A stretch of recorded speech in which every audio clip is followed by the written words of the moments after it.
Hello everybody, and welcome back to Phoenix Wright Ace Attorney. Last we left off, we had initially started the epilogue case, kind of, within the first game, which apparently, as you guys have been telling me, is going to be quite long. This is going to be quite the endeavor. There are a lot of moving pieces here, a lot of things that don't really add up. I am very curious to see where it goes, because honestly, I have no idea. And if it's anything like some of the later cases that were in the main game at least, then I'm sure that this is going to be quite engaging. So, without further ado, let's get right back into it. With Rising from the Ashes. Hello, Steve. Hello, Hello. Welcome. Ah yes, we last left off with you, Marshall. the victim. Officer Marshall, could you tell us more about the victim? Good man always die young. Remember that, partner. But what if the good man is really good at fighting? Could you be a little more specific? Bruce Goodman. He was a detective, right? Well, aren't you a feisty doggy there now? Out here at 5:15. The smiling Madonna told me to tell. I think he means the witness, Miss Angel Starr. Okay. One stab to the chest. A fine piece of work.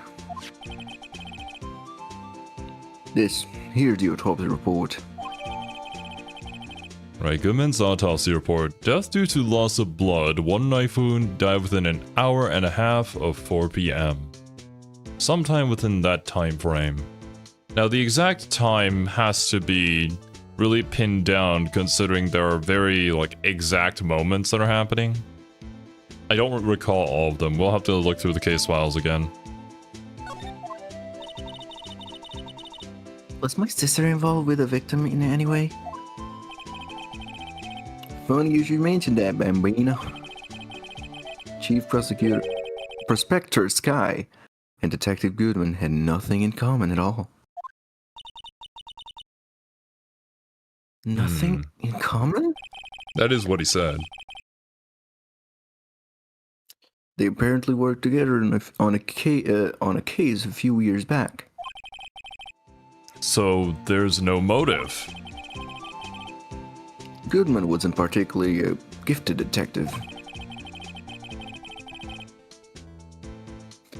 That's one reason why he didn't do much work with the Chief Prospector.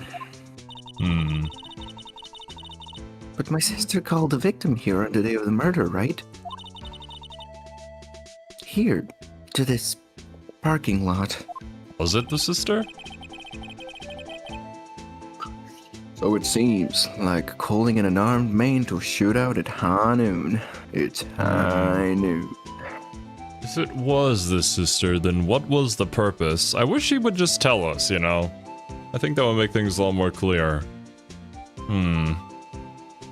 Was she forced to do so by someone?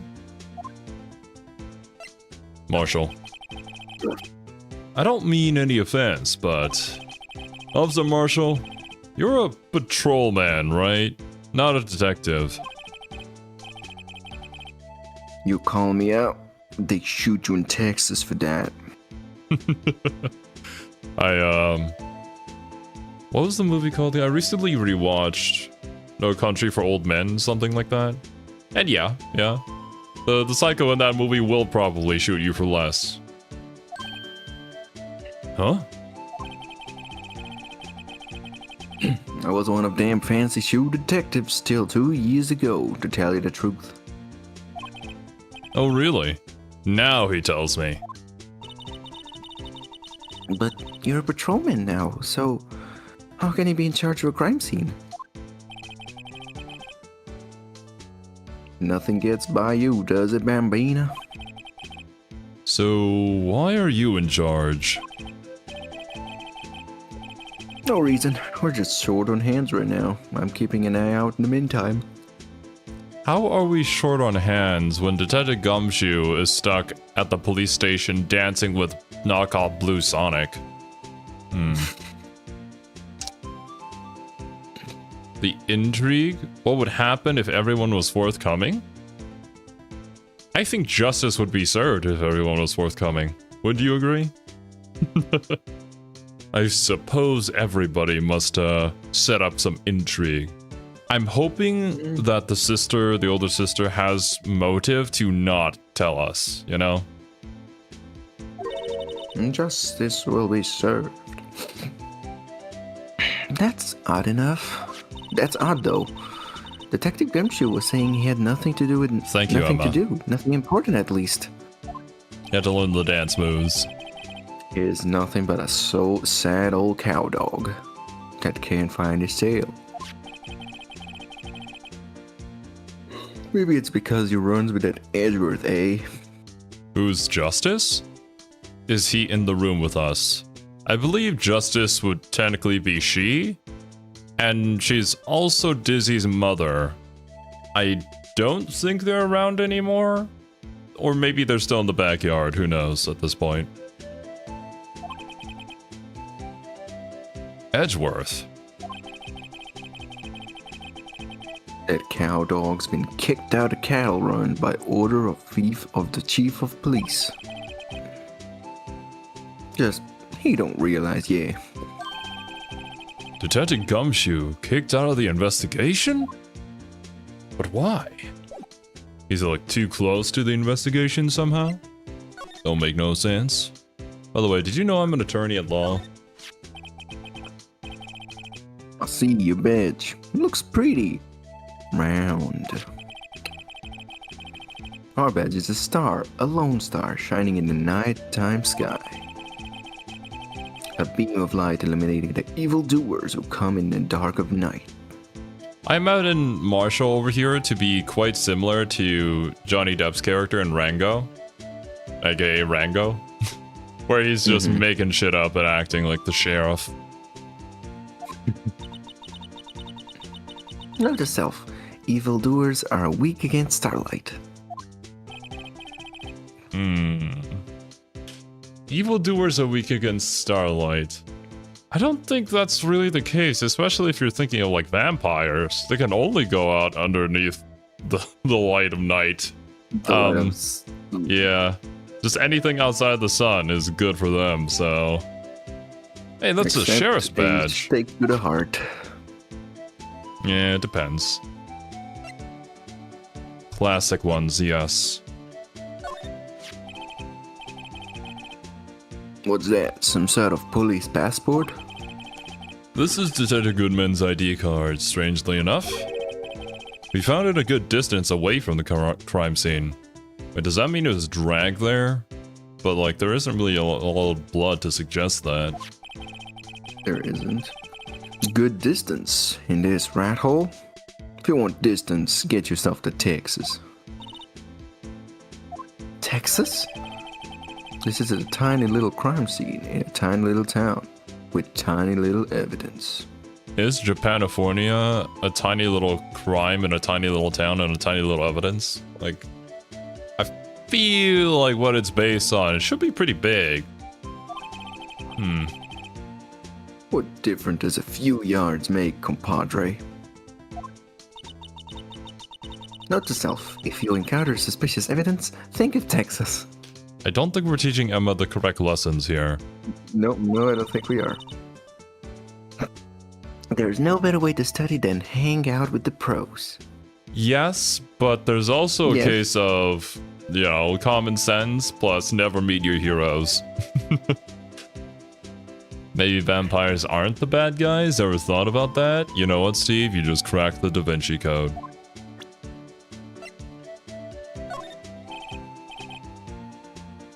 Oh, shit. Alright, compadre. Count to 3. Huh? You gotta do that if you're going to draw evidence on someone. That's what we do in Texas. I think this is just the generic line. Alright. MIB. A toy shield. Suits the boy well. What exactly could you shield with that? A toy knight, maybe? Maybe the shield itself is also broken. Plus, I don't know if the material is really built for impact. Officer Marshall, don't you have anything to say about Mr. Edgeworth?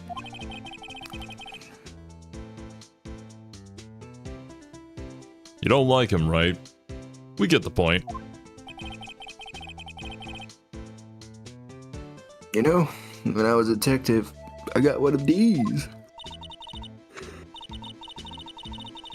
Let me guess. You did it have a K for King of Detectives on it? Hey, they can use the same shield over and over. Note to self, the prosecutor's office and criminal affairs are surprisingly cheap. I mean, yeah. I feel like there's a lot of money going around, but I don't really know if it's going into stuff like this. I think it's going into people's pockets more so.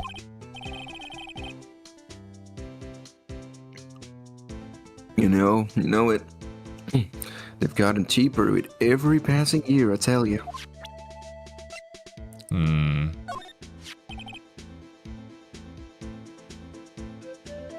5:12 p.m.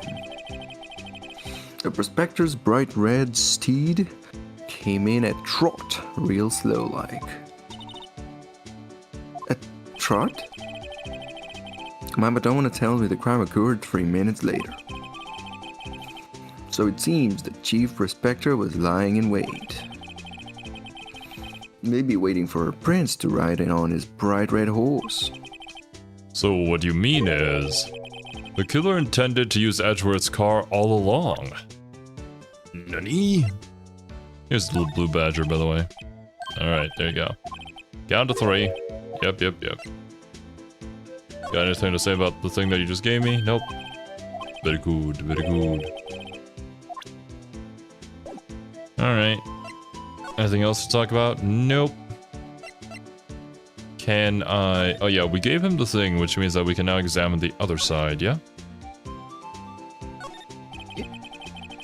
This appears to be the car where the body was found. It looks like the lock on the trunk is busted.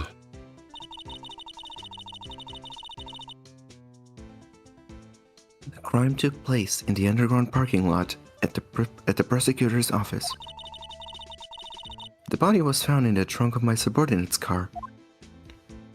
Were you forcing her or was I? I forget now. Lana? Yeah. Me. Gotcha. Quite a luxury car. It just screams, I have money to burn. Fucking Edgeworth. Bro is living it up. Meanwhile, we have Gumshoe. Yeah, prosecutors get the big bucks. Detectives not much. That seems kind of messed up, you know? It's kind of similar to like how the massive disparity between actors versus all the like staff for a movie. Like the actors themselves get paid so much more than everybody else, which I get. Like obviously some actors, they're casted because of popularity and whatnot, and you're kind of buying that image and potential people to watch your movie because of them. But like, I don't know. I think it's a little too big of a disparity, if you ask me.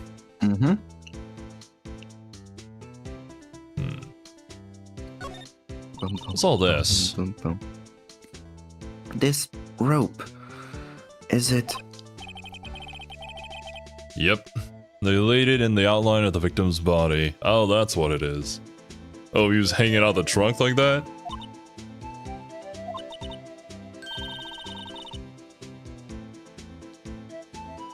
So wait, the victim must have died when the killer closed the trunk on. Damn.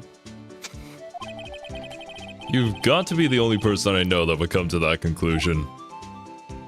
Doesn't necessarily mean that.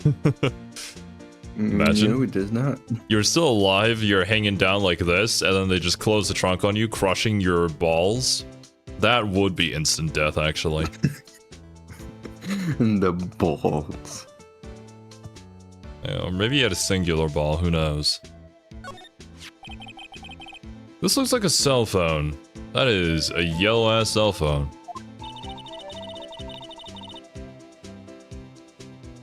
Scientific analysis would suggest this belongs to the victim.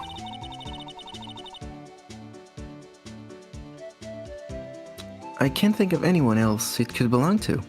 The killer? What's so scientific about that? Should we check it out? Yeah, definitely. Right, let's check it out. What if you just said no? Oh. Anything up top? Strap? Let's look at the strap. Man, what a boring strap. Bruh, functionality. What's wrong with it? Everyone has different tastes, you know.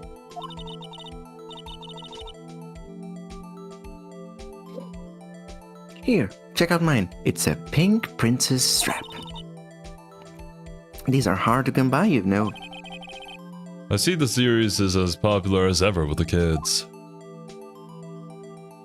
Oh boy. Right? H N B M. Oh. Huzzah. This phone's still on redial screen. On the redial screen. Redial?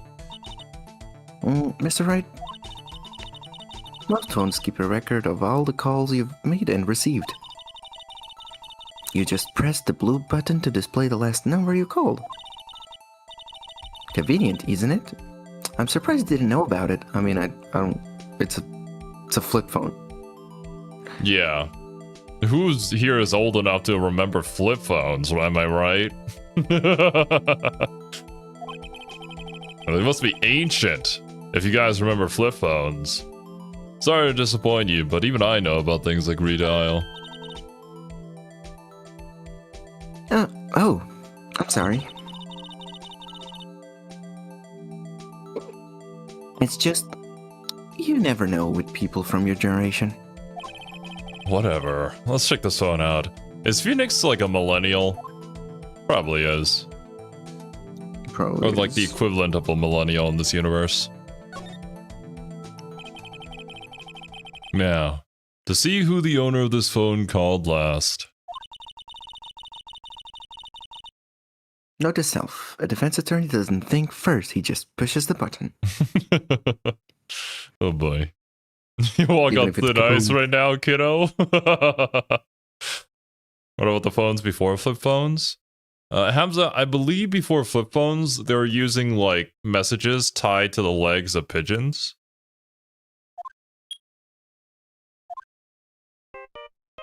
Oh.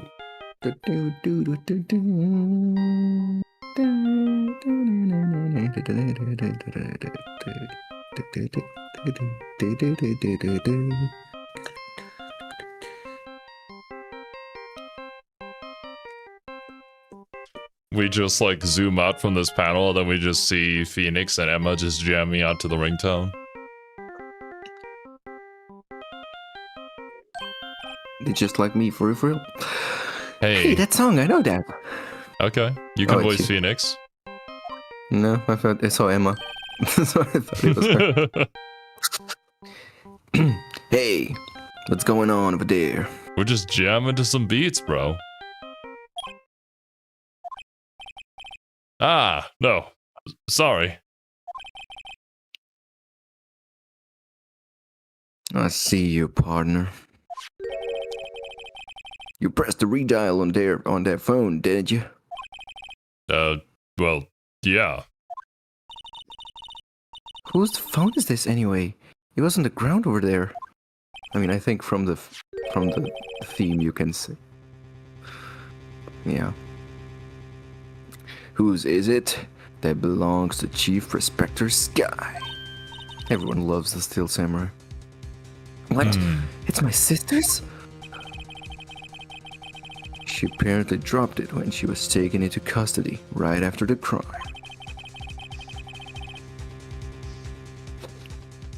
Look, the last call was made right when the murder occurred.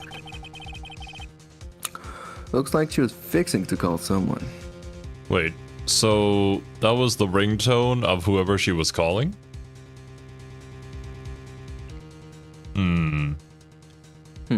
And that was the Steel Samurai theme song?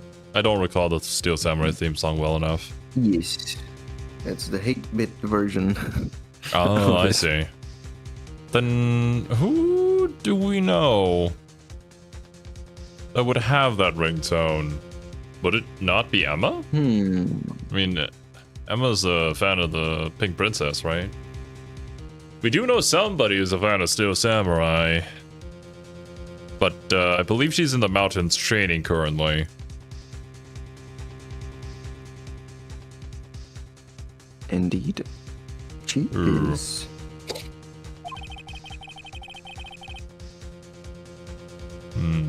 Except she only spoke for a few seconds according to this. Who did she call? No idea. Sorry, partner. How do you have no idea? You just check the phone logs. You literally have every idea.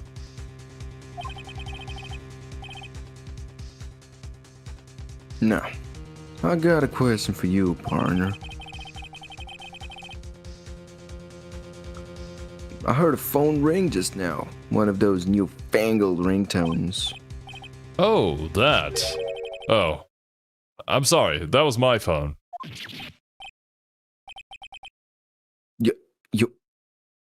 Your phone? Yeah, it's kind of strange, but someone called me right as we picked up the other phone. Wrong number.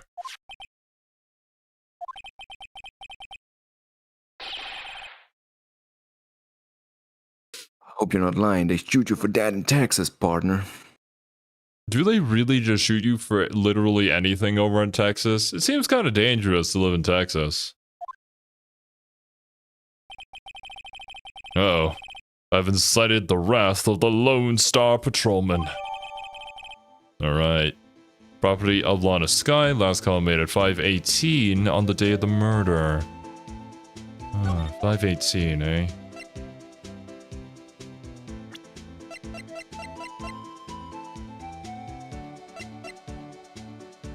.5:18, so 6 minutes after this parking stub was issued to a Mr. Miles Edgeworth.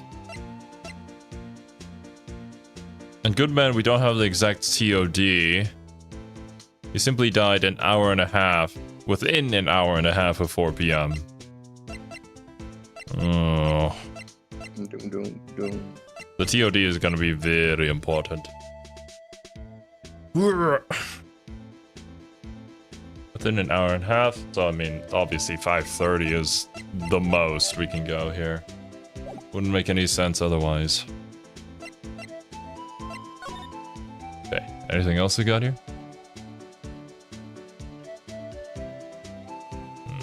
A.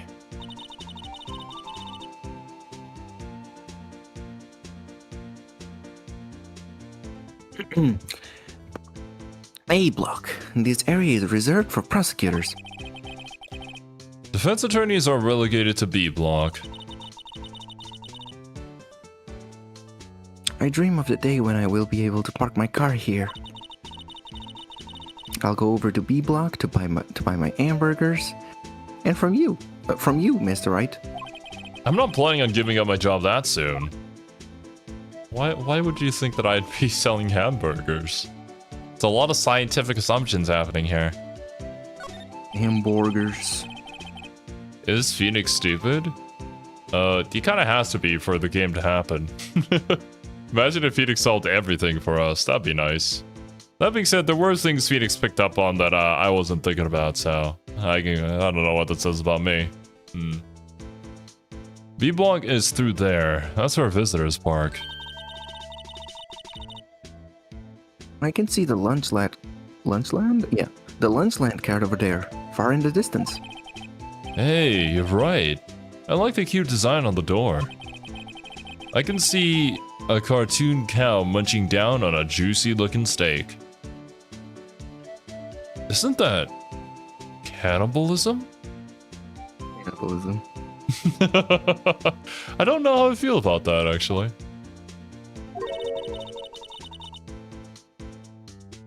Doesn't it strike you as a little creepy? Just don't think too deeply about it and you'll be fine. I see. I thought a little too deeply on that. Maybe it depends on what the steak is, you know? It could be pork. Wagyu beef? No, that's still beef. Wait, what is this? What's this? Looks like a note of some sort. Look, something's written on it.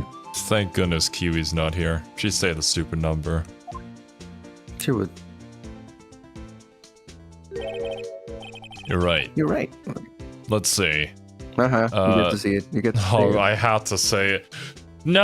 No, you can take that number as 12. Oh, 6 plus 1s. 12 over 2.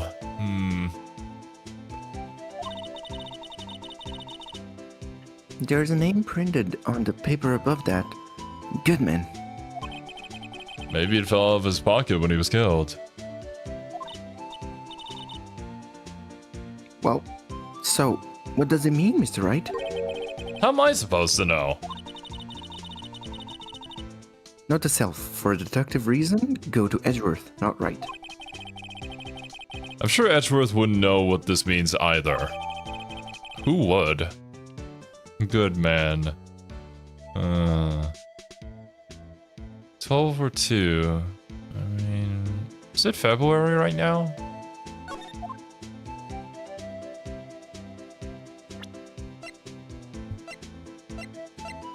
I've forgotten. 221.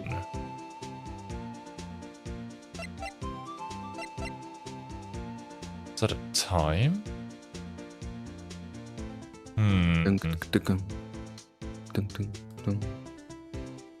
It's good man has a brain rot.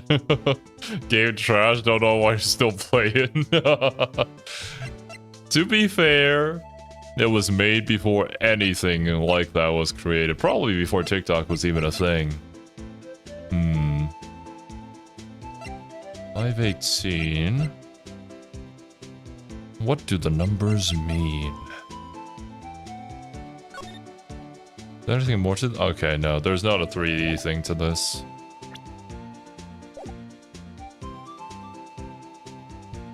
Okay. Thoroughly examine the rest of the area. Something I'm so glad that Danganronpa had was the press button to see all the things you could interact with. It did have that, yeah. Did what the Danganronpa games, like one of them remove it though? I feel like one of them did and I was complaining about it, but I could have been imagining that too. Been too long. Okay, let me double check over here. I don't think we missed anything over on this side and anything changed. Alright. Looks like it. Alright, dude. Yeah, anything else to talk about? A lot of sky. So there's no connection between Detective Gooman and my sister. That's correct, but there's a gold mine of evidence against her. And the prospector tomorrow is none other than Edgeworth himself. What makes it weird to me is that nobody suspects that, you know, the chief prosecutor should probably know better how to commit a crime than to just leave a shit ton of evidence incriminating herself.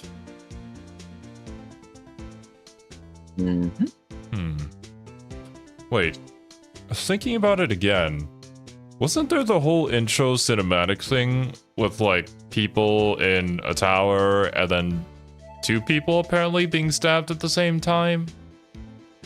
During a rainy day, something like that happened? But like, I don't know how to connect it to what this is and how this happened here in this parking lot.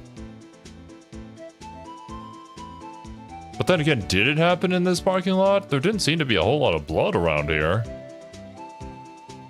Maybe it happens elsewhere, then he was driven here? But if he was driven here, then it means Edgeworth drove the body here. Did he know? Does he know? Does he know? Maybe he didn't even know. And he was just an unwilling delivery guy. Weird.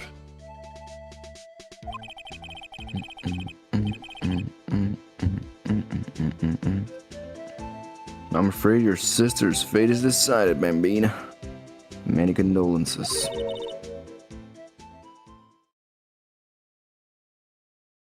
Officer Marshall. Yeah, Bambina.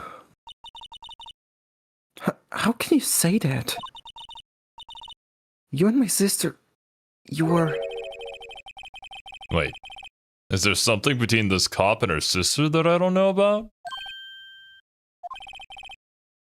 I apologize, Bambina. Something must have gotten to me.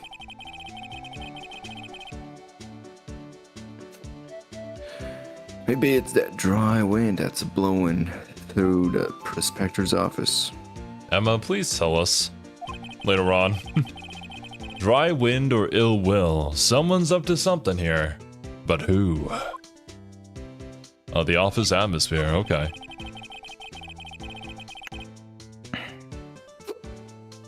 Suspicious about Mr. Edgeworth have been flying around for nearly 2 years now. Forged evidence and arranging testimonies, you mean? He was unbeatable because he did whatever it took to win. You know, considering the person who taught him, that makes a whole lot of sense. Unbeatable, that is, until he met you. But rumors are just rumors, aren't they? These are prosecutors. We're talking about evidence is everything to them. If you follow the rumors about Edgeworth to their source, you find one person. Thank you for the hydrate, Wasabi. Make sure to drink water too, my dudes. But they're off limits. Untouchable, you might say. Untouchable, you say? Touch the untouchable. Row, row, fight the power is what we do here. One person. Who? Hate to say this, but it's your sister, Bambina. Chief Prospector Lana Sky. What? My sister? Edgeworth couldn't rustle out those cattle by himself. Some people load their guns with bullets, some people load them with deals. What is this southern wisdom? What? You're saying Edgeworth was making deals to win trials?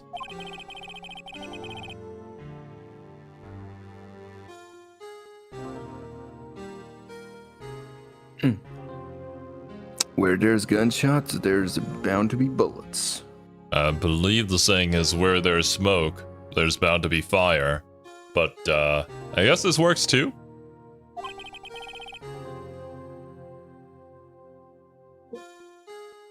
That's what the old timers say.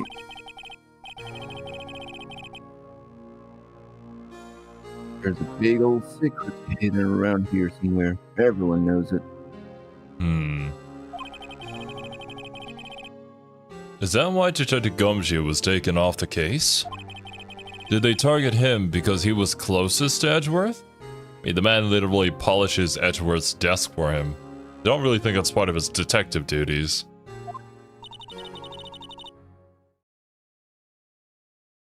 Oh, well, how are we doing, Mr. Wright? I guess you got some clues. We have an autopsy report, a note from the victim, and a cell phone.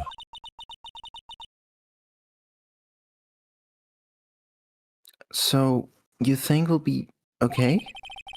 Well, the only thing still bothering me is that Lana's confessing to the crime.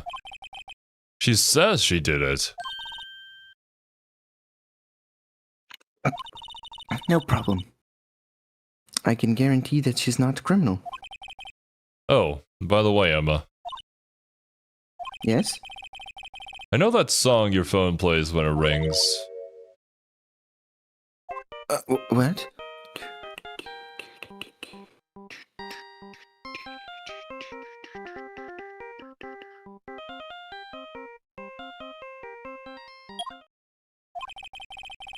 It's the Steel Samurai theme song, isn't it? That popular TV show for kids? The phone that rang earlier wasn't mine. It was yours.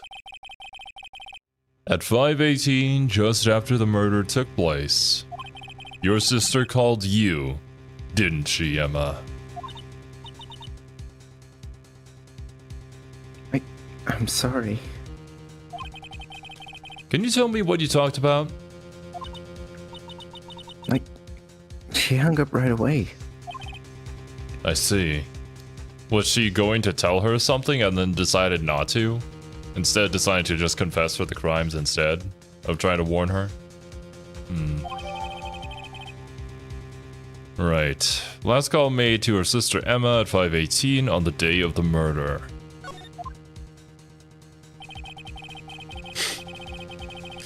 That is, pretty funny. Where there's smoke, there's a jerk sitting on a block of dry ice trying to convince you everything is on fire. You know, I wouldn't be surprised by that, actually. Especially nowadays. A detective is murdered, and the suspect is the top prosecutor in the district. Got a bad feeling about this one. Like, maybe I still don't know everything that went on here. I don't think any of us know. To be continued.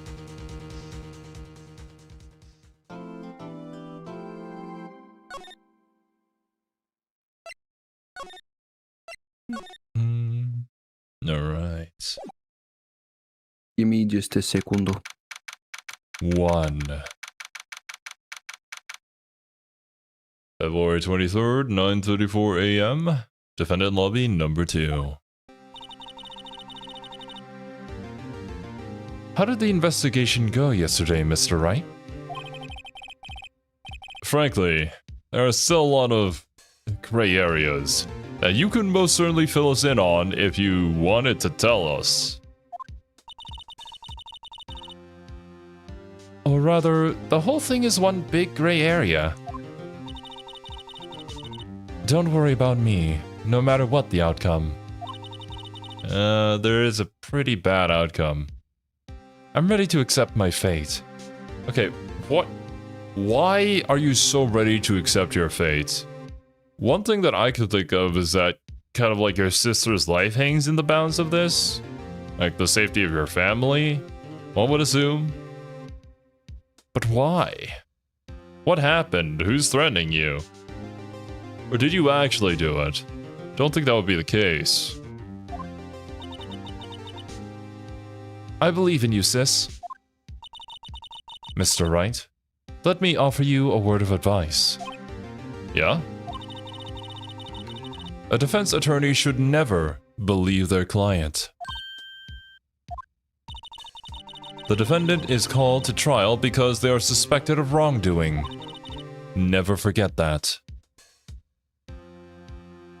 What is the subtext here? Never believe your client.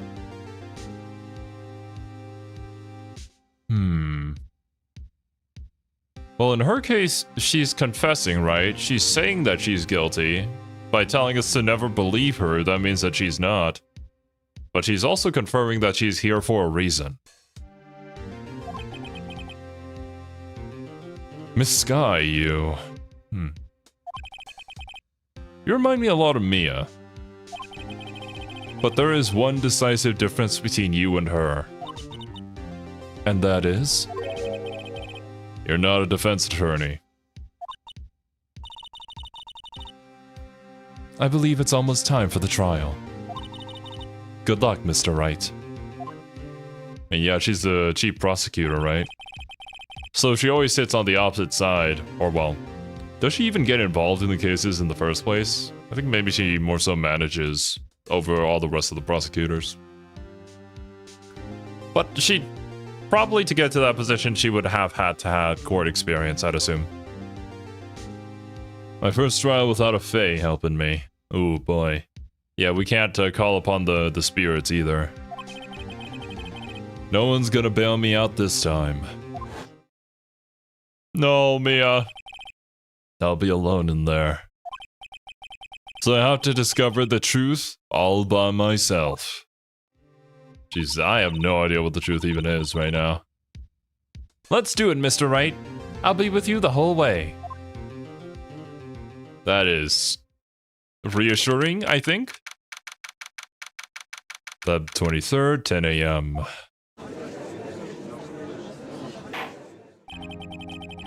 Oh boy. Court is now in session for the trial of Miss Lana Skye. The defense is ready, Your Honor.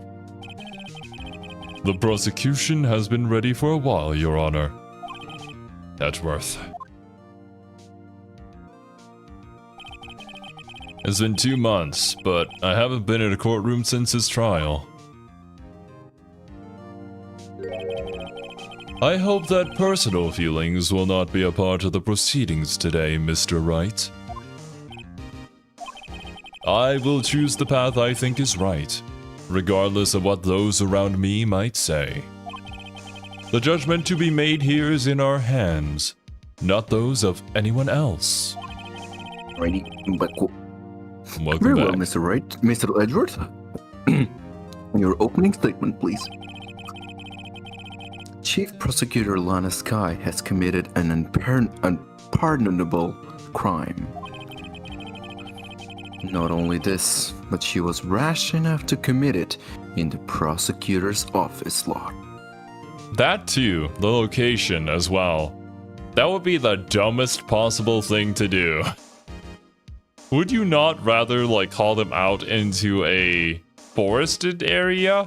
Literally outside of the city, anywhere where people wouldn't be able to witness your murder?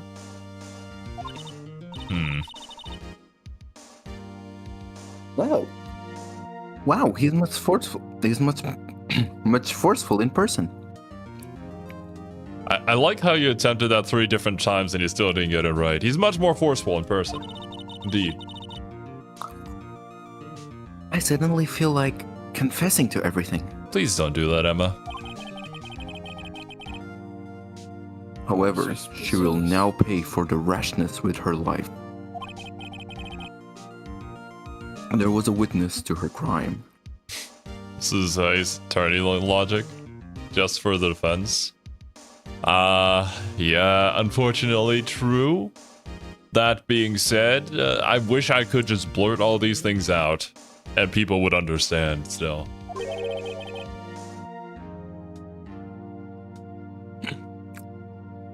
A professional witness.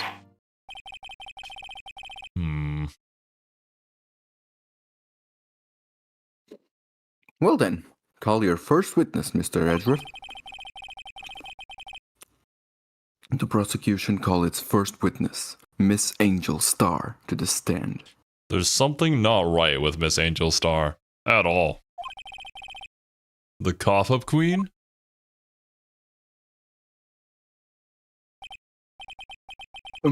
Haven't I seen you somewhere?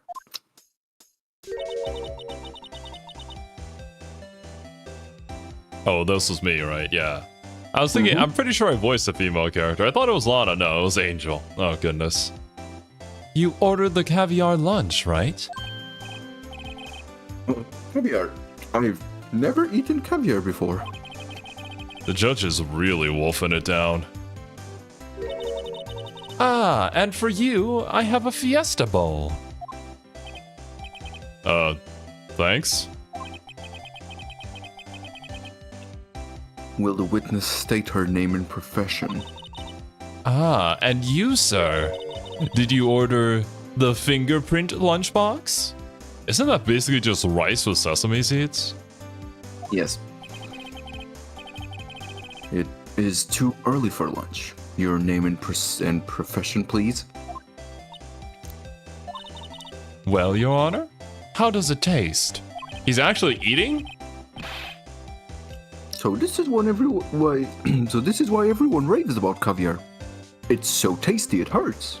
Are you kidding me, Judge? Are you even allowed to eat in a court of... a court? Court of law, is what I was trying to say.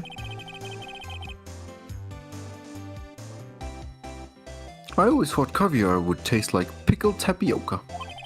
What the heck does pickled tapioca taste like? Name profession. Now. Me? The name is Angel Star. Don't go forgetting it. I find myself running Lunchland these days. Is that what you wanted me to say, Mr. Edgeworth?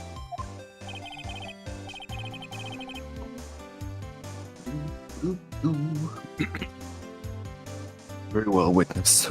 Please describe the incident to us. The prosecution will wait. I'm not finished eating. Hurry it up!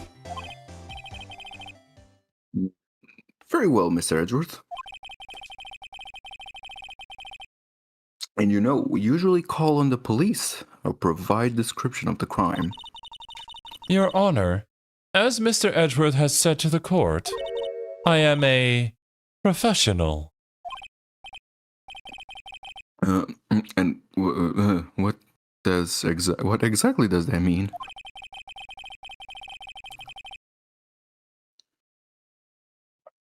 Until 2 years ago, Miss Angel Star was a special investigator with the police. If she was an investigator with the police, she definitely could have known of our detective who is dead, right? Right? Like, that's kind of a connection, no? Hmm. She was a first-rate homicide detective.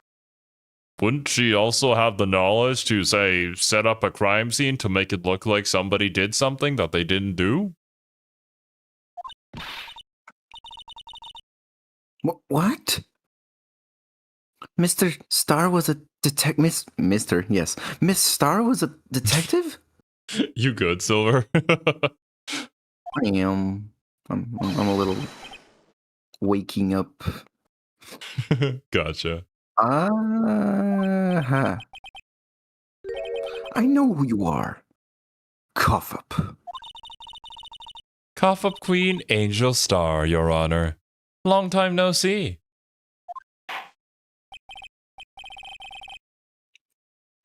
Very well. You may continue with the description, Miss Star. Just who is this lady? If I might have the court's attention over here. The parking lot at the prosecutor's office is divided into 2 blocks. A block is for the prosecutor's office personnel. B block is for visitors and clients. A chain divider separates the 2 blocks.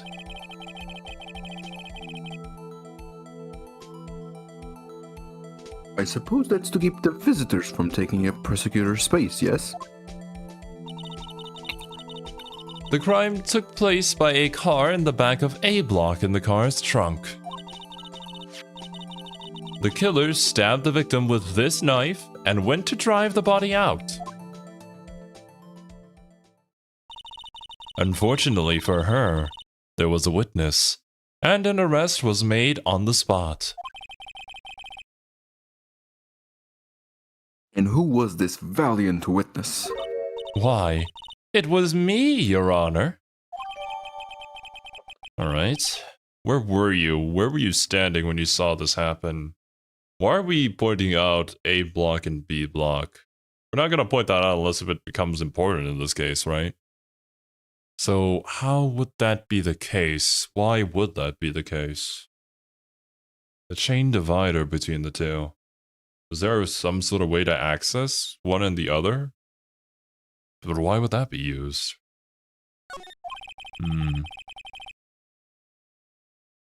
Witness, did you see the very moment of the crime? Of course, Your Honor. Immediately after that, I apprehended the chief prosecutor. It seems rather cut and dry, doesn't it? Not really. I mean, this is still technically hearsay.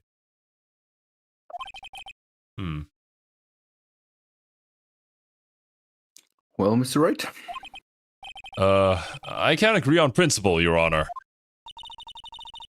It seems that some poor losers are unwilling to accept the truth, Your Honor. Shall I proceed to crush what little hope they have remaining? Bruh. Like that. If you can, then give them your worst, Miss Starr. Judge, you're supposed to be impartial here? Wait, are they talking about me? Oh boy.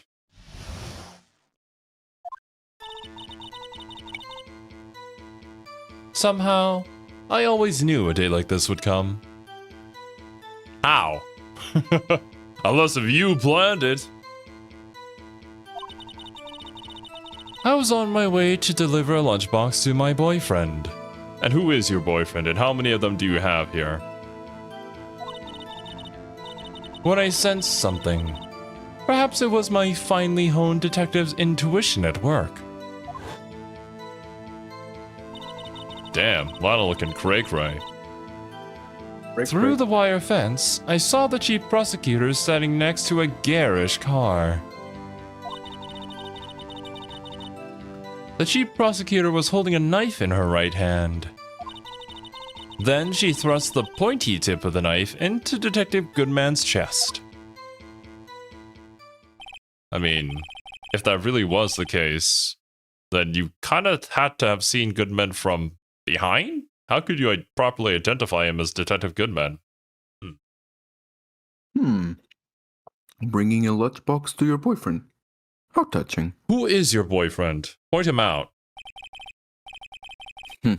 As you can see, there is no room for doubt. There is a lot of room for doubt here, Edgeworth. I'm sorry, bro. The key point of your testimony means to be nothing other than... Seems. The point of the knife which you saw being stabbed into Detective Goodman. So, how does it feel to be so utterly crushed? I'm still thinking about that. It's merely a flesh wound, Mr. Wright. It's nothing but a flesh wound. Very well, Mr. Wright. You may cross-examine the witness. Alright, we press everything as per usual. Press, how did you know this would happen? How did you know? I respect the prosecutor's basic abhorrence of crime. Yet their methods are ugly and twisted. Twisted methods will always lead to tragedy.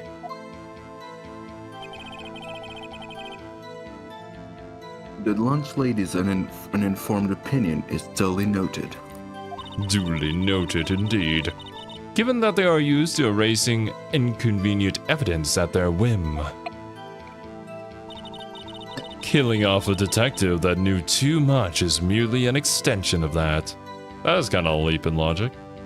Plus, we're assuming that Lana was like a corrupt prosecutor, which I don't really know if there were any rumors about that at all. In fact, this would be more fitting if people had framed Edgeworth for this.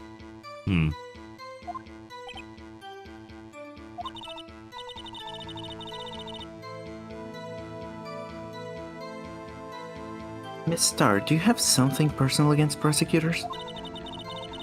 I felt that I had found my dream job when I became an investigator. And if I hadn't been laid off by those prosecutors over there, I'd still be one. Laid off? She was fired. For what reason? To me, prosecutors are nothing more than worms. That said, I am a pro, as you know. My testimony is unbiased and flawless.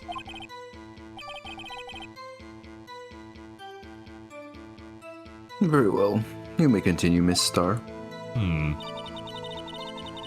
Okay, who's your boyfriend?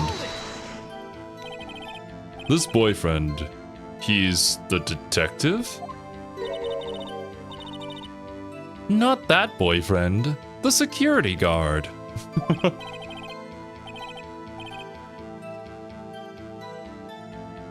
That boyfriend, you have several? Yes, this boyfriend, that boyfriend, and the other boyfriend. Oh boy. Here to join? You're asking the judge? The yet another boyfriend position is still open for applicants. I'll stick with the lunches, thanks. You know, the judge doesn't have much brains, but at least he knows not to get involved with this lady. Note to self.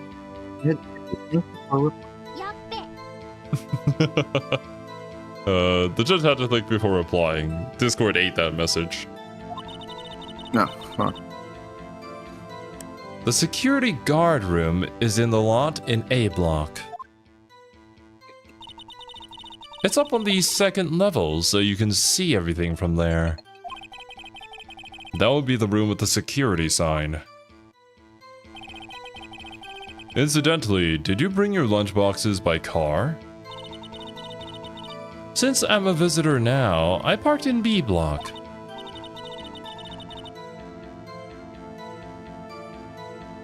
So she was in B block when she witnessed the crime.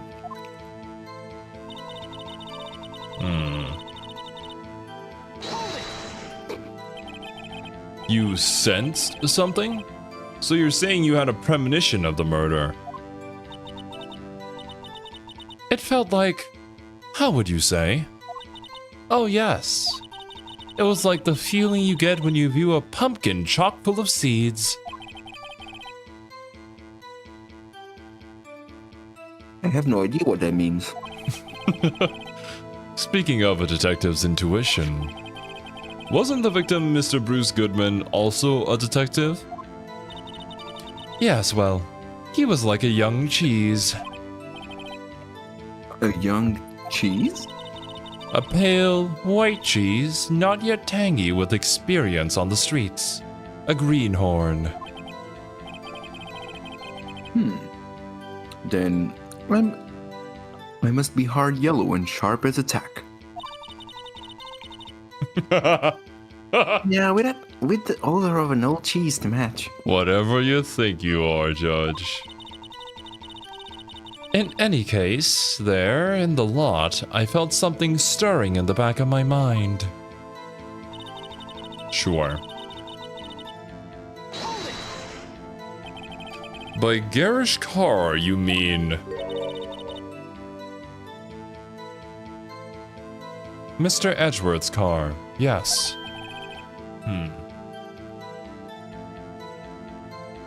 Mr. Edgeworth's? Incidentally, the knife with which the victim was stabbed was also Mr. Edgeworth's. Wasn't it? Indeed, it was.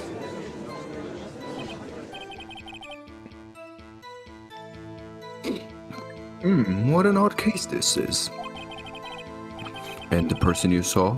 You are sure it was the defendant? I saw her from no further than 30 feet away. I am certain it was her. If she's telling the truth, we're doomed! Doomed, I tell you! Let's just do what we can. Even if we don't have any proof, we can always nitpick. Well, you know, bullshitting our way to victory is something we've done before. Our motto. It's our motto. Witness, in your testimony, you clearly stated the following. Prosecutors are nothing more than worms. Ergo, you are a biased witness. You might want to keep those silly opinions to yourself in the future, rookie. Huh? Rookie? Unless you're willing to risk the consequences of doubting me. I'll fry you like a fritter. Crispy on the outside, chewy on the inside. That was inspiring. Judge. She literally threatened me in court. I believe I've heard that tagline somewhere elsewhere. You could cry plagiarism? I may be relegated to the lowly post of lunch lady, but my instincts are honed.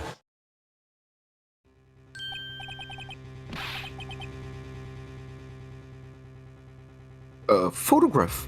You took this? I mean, this isn't the moment of her stabbing. What? Is that a lab coat that she has? A bloody lab coat? Wait, who else wears lab coats around us? Huh. Weird. What is happening, bro? The moment I witnessed the crime, my reflexes took over and snap! I took a picture. In fact, one of my lunch boxes is rigged with a camera. What? Of course it is. Hoing Kioma? So true, Hamza, so true. Wait a minute. I'm wearing a lab coat. Oh my goodness. Could this be? I suppose that's more exciting than just hanging it around your neck. Witness, why am I only seeing this photograph just now? It's for dramatic effect, obviously. You think I'd show it to you? A prosecutor? Think again.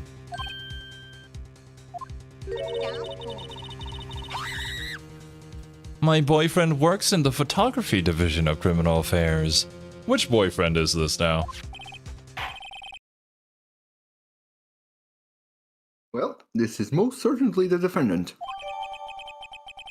Moment of the crime as photographed by Angel Star. Oof. Gonna be tough to get out of this one. That is unmistakably Lana Sky. Indeed. From the position... She's also wearing gloves. That is A block right there. And yeah, this was taken from B block because it's through the chain gate, right? Yes, it is through the chain gate, as you can see from the chain gate frame. I don't see the body, though.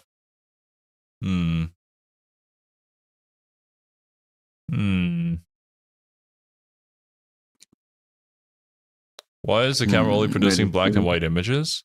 Have we had colored images before shown in court? I can't remember. We have not.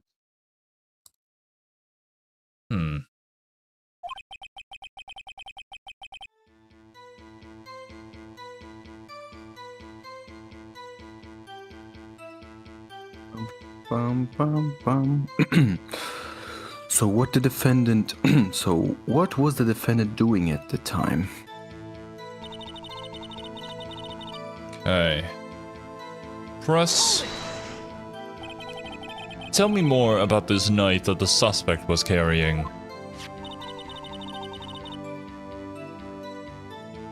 Well, I'd say the blade was about 4 inches long. Is that right, Mr. Edgeworth? It is your knife, after all.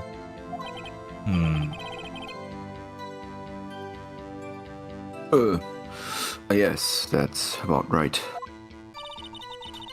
Prosecutors are, by nature, well versed in the location of a man's vital organs. I'm sure it was easier than boiling an egg for my egg salad surprise set. You can't testify as to her ability to kill an egg. I mean, a person. Perhaps a chicken salad set would have been a better metaphor.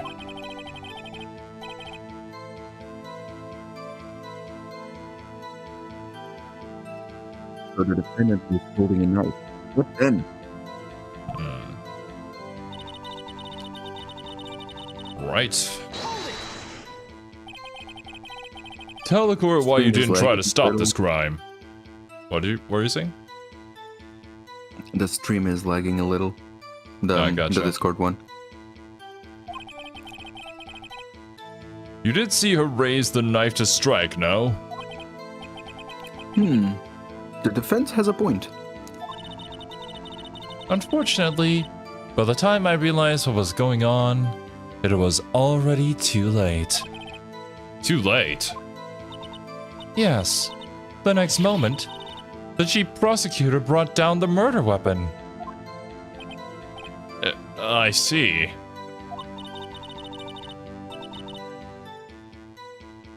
It's only a flash wound, Mr. Wright. We can make it. You said that before. Anything else? Scientifically speaking, Miss Starr's testimony is flawless. Sounds pretty fatal to me.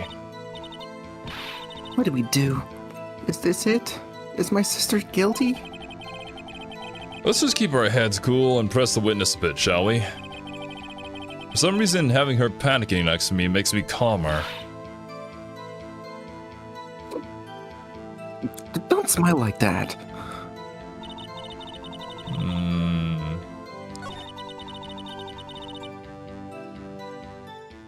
Is there something that we can present?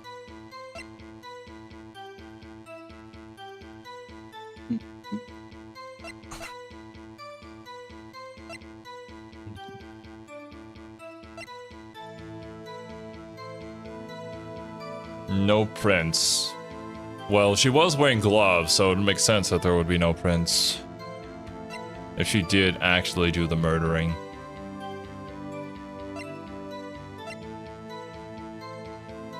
Loss of blood, 1 knife wound. Died within an hour and a half. If it was due to loss of blood... Wait a minute, death due to loss of blood? Well, I guess it can happen pretty quickly. But even so, if he died due to loss of blood, why wasn't there a ton of blood in the scene? That makes no sense. If he was stabbed there.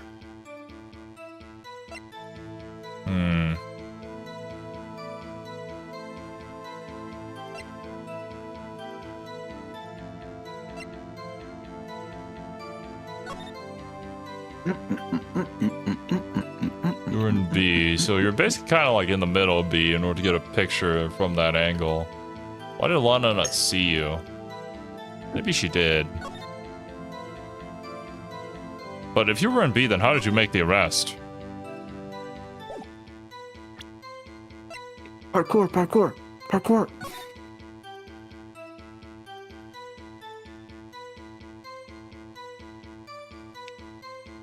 Is that the right car?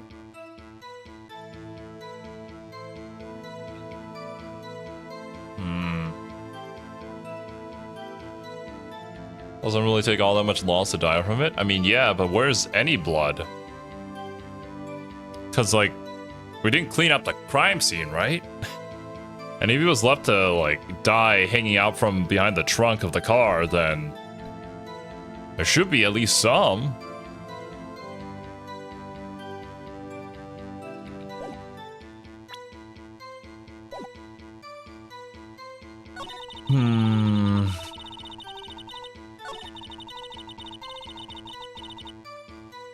Okay. Chief Prosecutor was holding a knife in her right hand. Then she thrust the pointy tip of the knife into Detective Goodman's chest.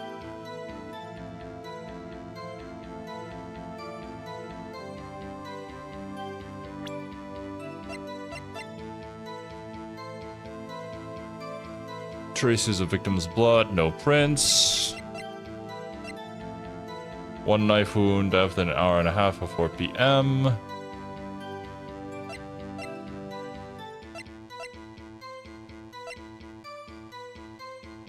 You have any ideas here, Silver? I'm kind of stumped, not gonna lie. I'm pretty sure it has to do with a picture. You just received, I mean. The picture? What would I present Yes. with the picture?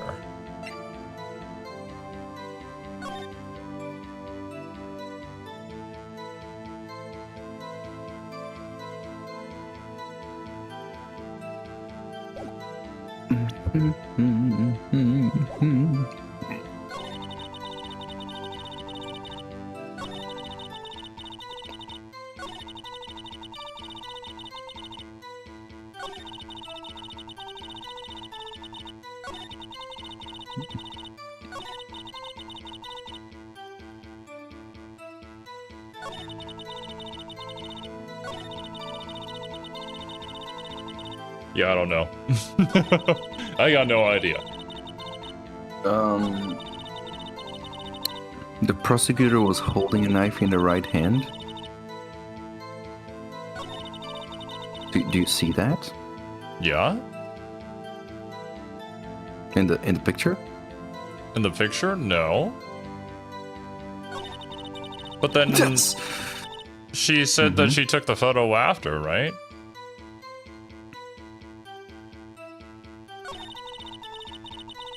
Is that the logic that we're going with here? Okay.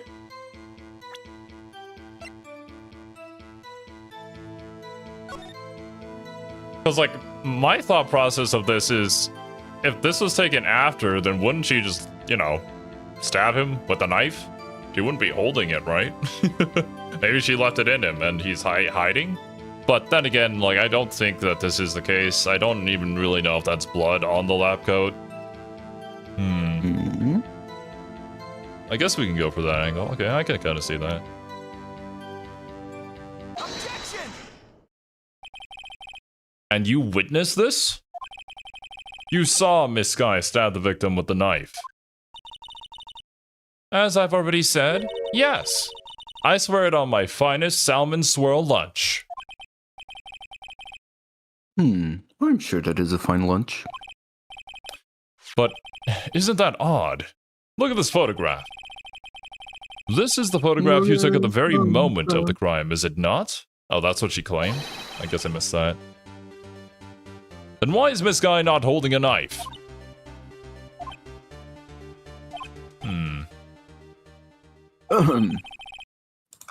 Mr. Edgeworth, your thoughts?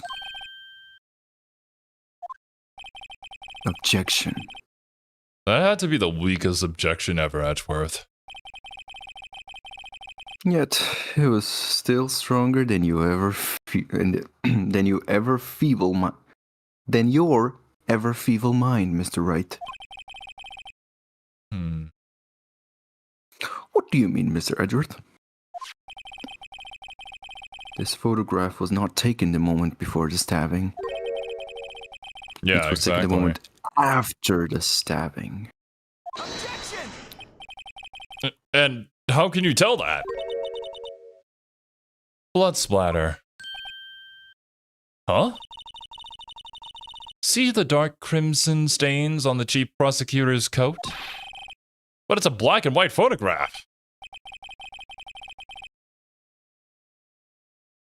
Yes, it's hard to tell, but this could be blood.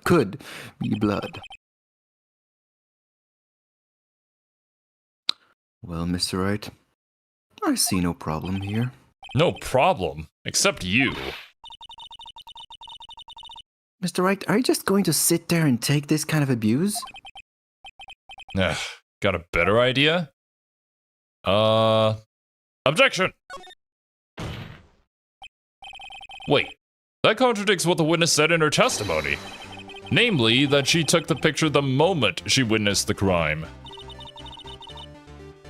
Well, it seems I was slightly unclear. My apologies.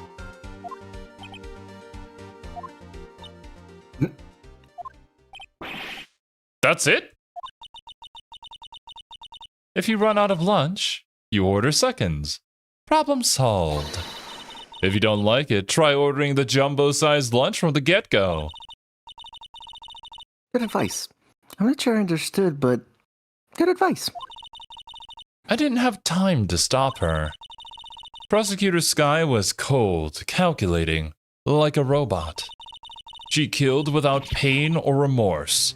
It was a premeditated murder. Objection! Premeditated? How do you know? Look at the chief prosecutor's hand in the photograph. Well, are those gloves? Surgical gloves made from thin rubber. Most likely why she would have those on. Why would she have those on?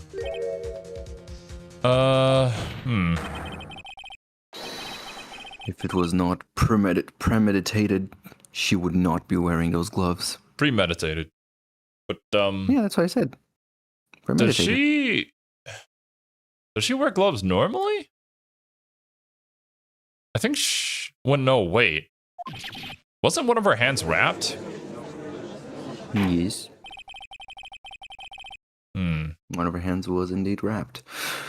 Those gloves do seem to tell a tale of premeditation. Premeditated murder. A serious offense. Witness, add this to your testimony. Okay, is that just added? Murder was planned. The rubber gloves prove it. Okay. What if she was just in the habit of wearing gloves? Like driving gloves? This one makes sense. The gloves were admitted as evidence when the defendant was arrested. They were rubber gloves of the kind used for autopsies. In other words, when the chief prosecutor came to the crime scene, she came to do murder. It's the only possible conclusion one can make. Everything was planned. It was a premeditated crime. Ah! Was it?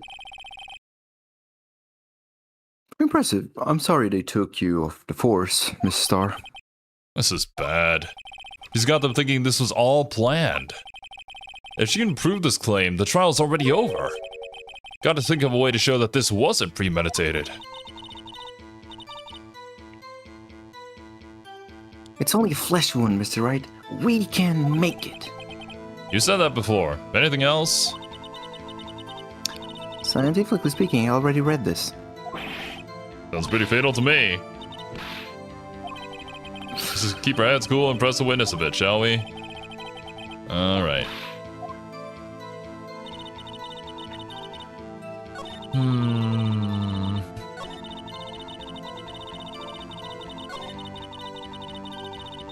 Premeditated, huh?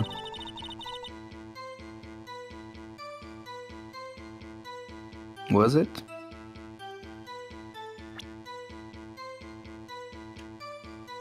I mean, how could it be premeditated if it was done to Edgeworth's car? Was he a part of this plan? Almost the right line of thought. Almost there. You're almost there.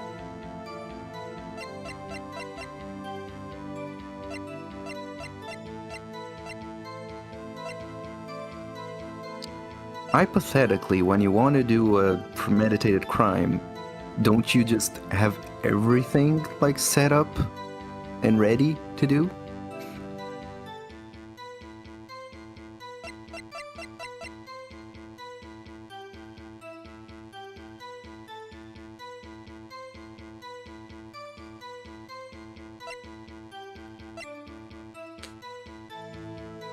I mean, what do you mean by that? And what do I have to present to get there? Man, I don't fucking know on this one. You want me to just tell you? Sure. It's the knife. So, are we trying to say that she wouldn't have the knife if Edgeworth wasn't there? And Edgeworth wasn't a part of this? It's more like, if it was premeditated, why did she just grab a random knife out of a toolbox and not have her own? If this is premeditated, she would already have the knife. But this, she just grabbed one out of Edward's toolbox. I see. Man, the logic for this case is different from what I'm thinking of entirely. Okay, whatever. Let's go for it. Oh no. Let us present. Objection! Do you know what this is? Are you trying to test me? I sell box lunches for a living, you know. That's a knife. The knife. The knife that was in Mr. Edgeworth's trunk. Indeed, it is my knife. What's with this case? The bloody murder weapon, a red car, all belonging to the prosecutor there. The defendant is the chief prosecutor for the district, right? Mommy, are the prosecutors evil, bad, evil? The defense Bad? has a request. We ask that the witness provide an accurate testimony. What's that, rookie? In your testimony, you stated that Lana Skye planned this murder. And that's why she was wearing those special gloves. Seems like a natural conclusion to me. The gloves do indicate planning.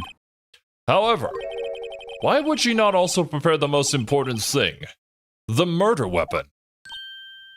Oh. This knife just happened to be in the trunk of that car. Ladies and gentlemen, if you're going to plan a murder, you don't forget the weapon. What was that that just fell down? Order, order, order. Great. Now the tide is turning in our favor. Right show, Mr. Wright. My sister's as good as free.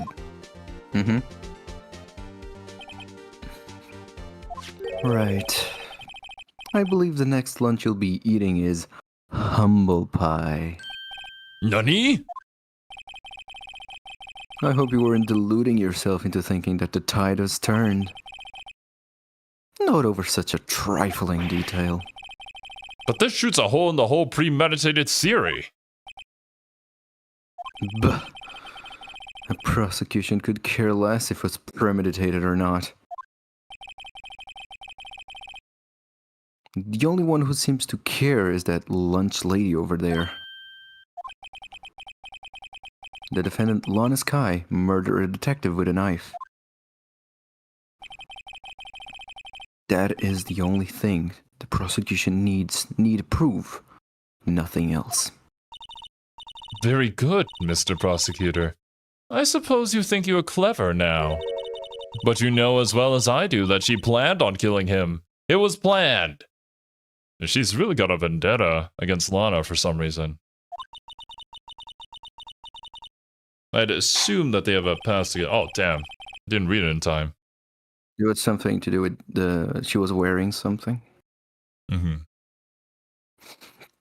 I believe I'd like to hear your testimony again. Witness, please tell us only what you saw and what you thought, and not what you thought. How dare you? My powers of deduction are not to be underestimated. Really now. Sure.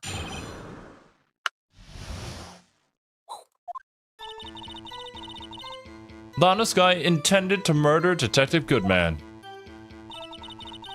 That's why she called the victim all the way to the prosecutor's office.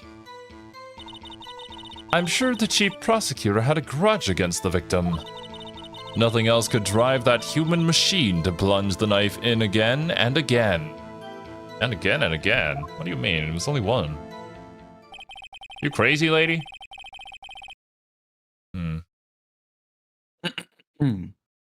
The victim was summoned from the police department to the prosecutor's office.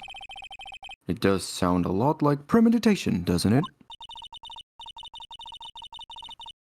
So, if I ordered a pizza, does that mean I'm planning to kill the delivery boy? That or sleep with him. In any case, the defense may now cross-examine the witness. Alright.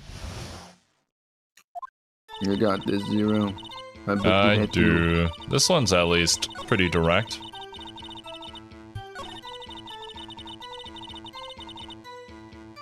Boop. Where is it? There you are. Objection! You say she stabbed him again and again. Oh shit, I forgot to press actually. My bad.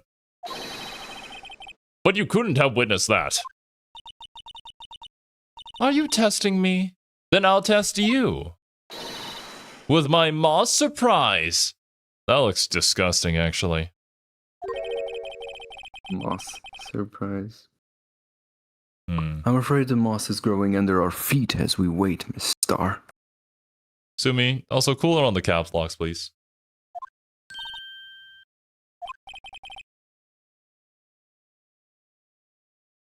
Hmm. What do you mean? Damn, that's a lot of caps.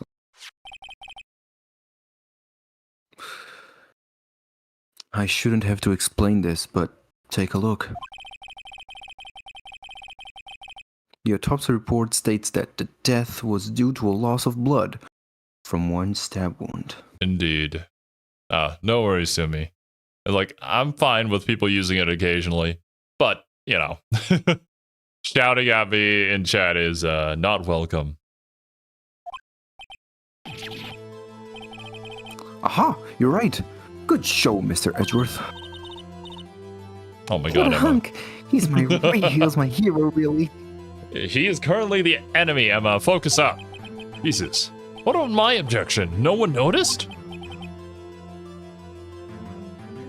Well, witness. What the fuck?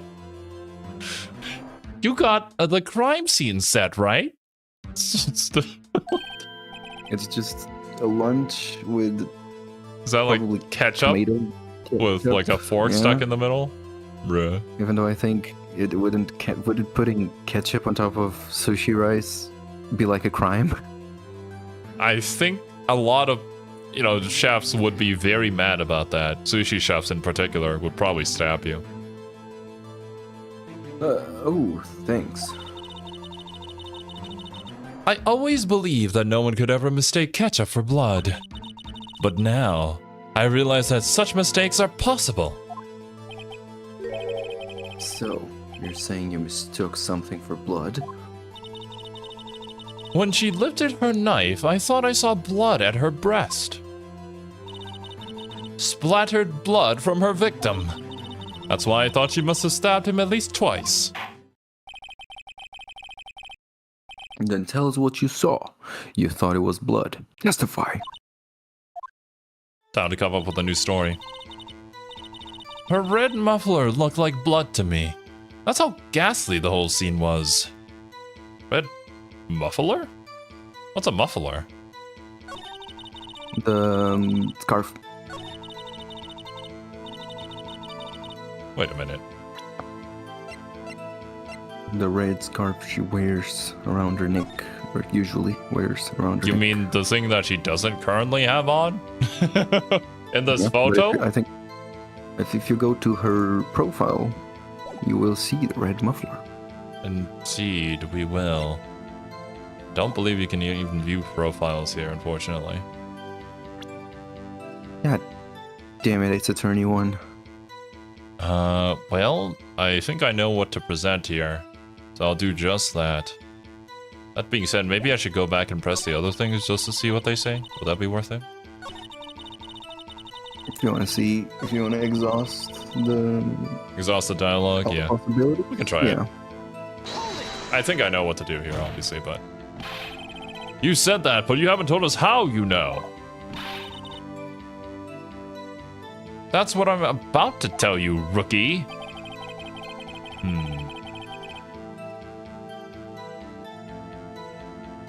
I believe that she just said was a mere prelude to the story she's about to tell. Try not to interrupt her again. Rookie. Never interrupt a storyteller. It's like pulling a bun out of the oven half-baked. Something's half-baked, you're alright, and it's you! Try not to confuse the defense witness. Try not to confuse the defense witness. They're not very quick at their feet. What the hell? Now, why did you believe the suspect had intentions to murder the victim? Her actions speak for themselves. One of my favorite things I've ever seen from a game came from Digimon Survive. That was, Let's make like bread trucks and haul buns. No whole buns. He. It's great. Great line. Hold it. You have no proof that Miss Guy called him there. You have no proof that she didn't. Back and forth. Mr. Edgeworth, thoughts? It's like a yeah, nuh-uh, yeah, nuh-uh kind of Nuh-uh. argument. Like it's gotta go nowhere. There is no record. Oh shit, that's Edgeworth. There is no record of a call made on the defendant.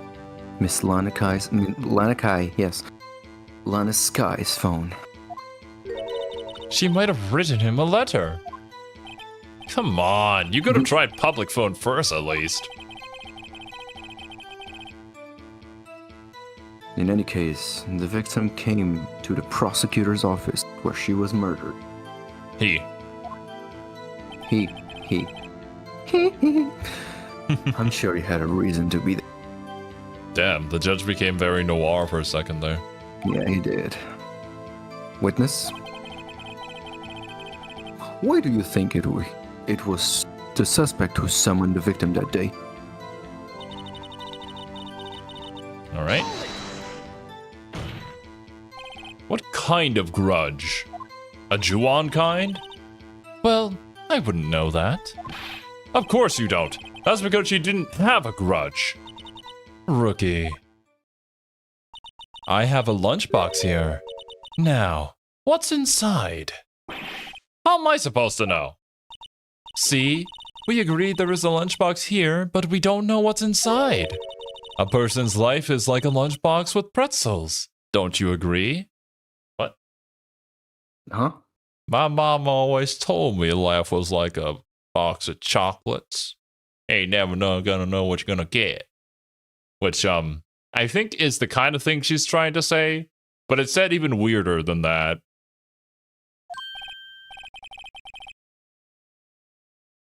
I get it. That's why my lunch was salty. Was so salty. This judge isn't very good with metaphors, Refantasio.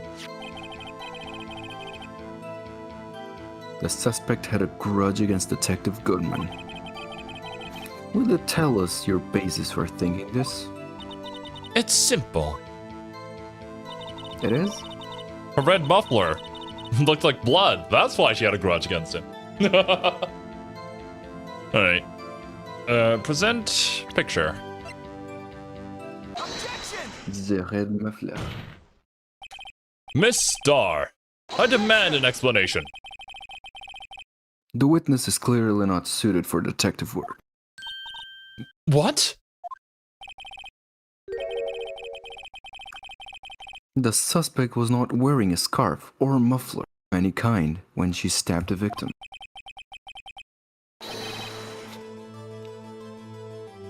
And you've proved it yourself with this photograph. Huh?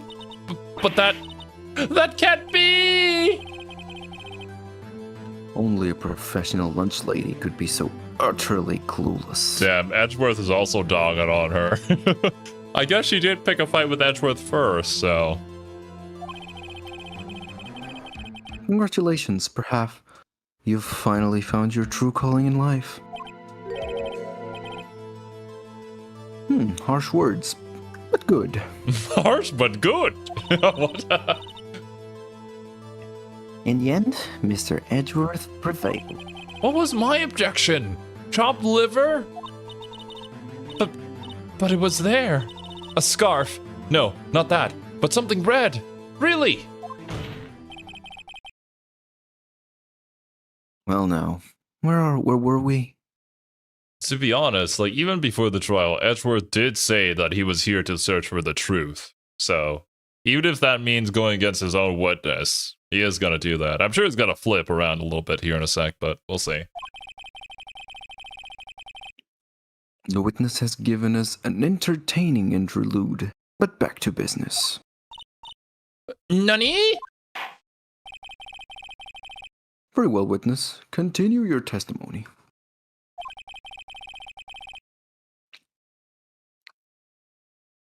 You saw the crime and apprehended the suspect? How did you apprehend the suspect from the other side of the chain link fence? Weird. Judge is a professional drama slop consumer. Oh, he subscribed to all the drama channels here on YouTube. Watches every single one of Charlie's videos. Tell us about that. Very well. I do remember some things accurately, at least. Ultimately, we couldn't shake the most important part of her testimony. The most important part? The part where your sister stabs the victim. This next testimony might just be the moment of truth.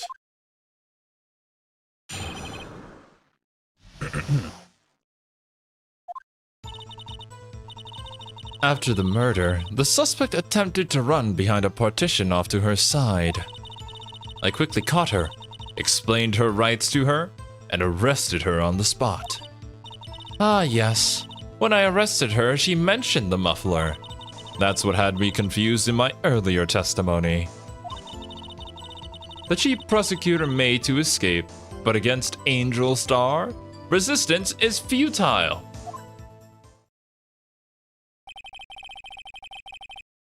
You are quite determined about this scarf, aren't you? That testimony also makes no damn sense. Why would you mention that you have a red muffler in the middle of getting read your Miranda rights? Like, you have the right to remain silent. Wait, by the way, I have a red muffler. Okay, arrest me now.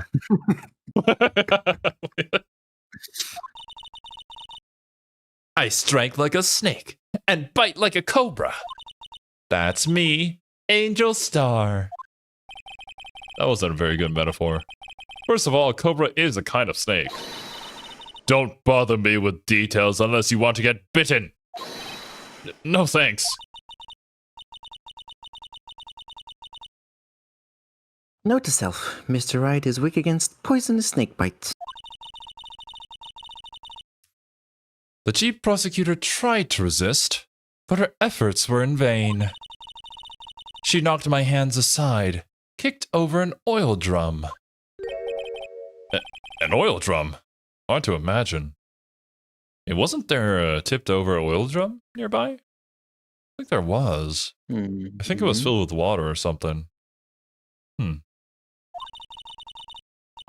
Oh, she's beautiful, but deadly. A predator, this one. A leopard, a woman. Rawr. A leopard woman. Rawr. Clip that. Clip that chat. Clip that. Zero said the funny thing. Oh my God. Very well, Mr. Wright. Your cross-examination, if you will. What the hell? Alright, let's press everything first before I forget. Alright. So where is this partition on the floor plans?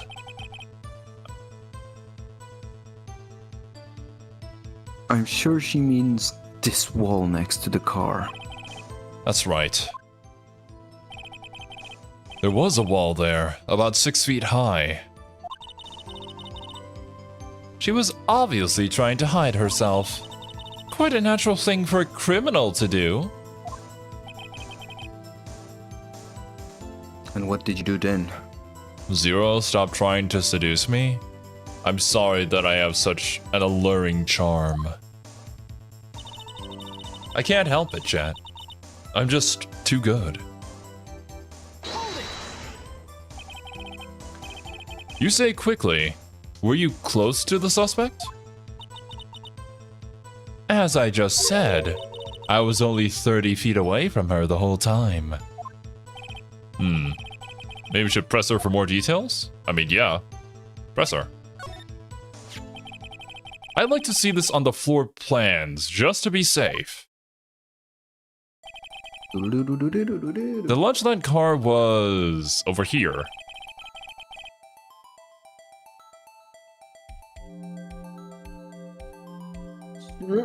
She was a she was a visitor, thus she was parked in B block. So you witnessed the murder from here? That would make it about 30 feet from the car, yes? Is that correct, Miss Star? Yes, that's right.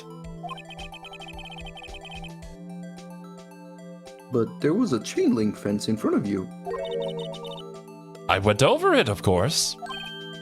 Parkour, parkour! Amazing. The Coffin Queen, lunch lady athlete indeed.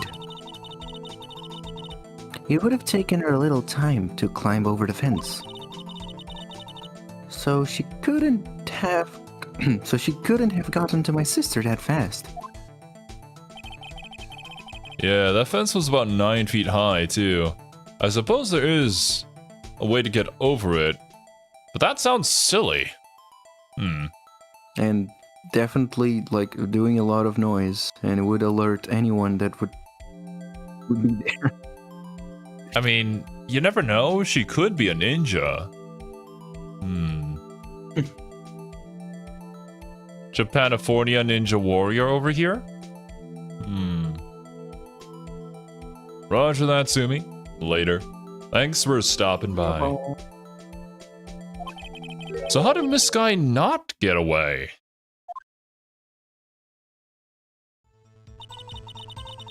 Weird. She mentioned the muffler. What exactly did she say? If I remembered exactly, I would have told you in my testimony. Peaky. Anyway, all I heard her say was the word muffler. Just that one word? So what you heard wasn't the suspect talking to you, but to someone else? Yes, the chief prosecutor was talking on her phone. Her phone? She can't mean. By phone, do you mean this cell phone discovered at the crime scene? Yes, ultimately. Ultimately? My memory... It's like a salmon, heading upstream, you see.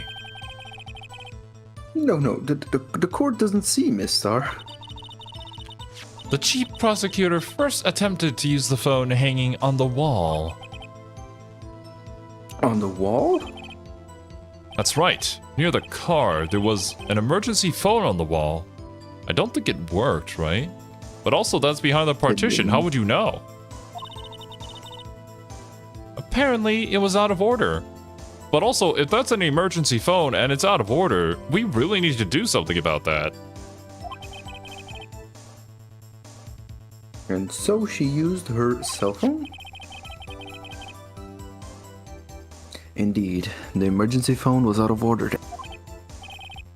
Good witnessing, witness. What the hell? Good witnessing? Whatever happened to good testifying?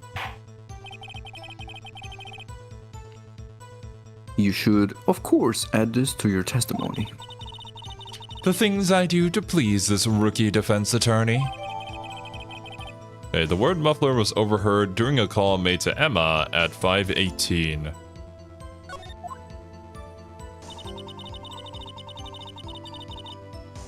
Tried the phone on the wall, but had to use her cell instead. Can I press this too? Mm-hmm. Do you think you could restate your testimony for the court? I was going to ask the same thing. I'll only say this one more time, so listen close, rookies.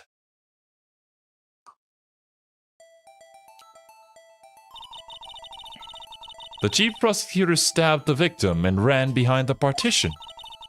Then she picked up the emergency phone on the wall, but it was out of order. So she pulled her own cell phone out of her pocket. Damn. American Ninja Warrior. And during that time... Oh shit, that's the judge. And during that time, you climbed over the chain link fence? Then, when I boldly grabbed her arm, the chief prosecutor hung up her phone. And you saw her doing this? What is it, Mr. Wright?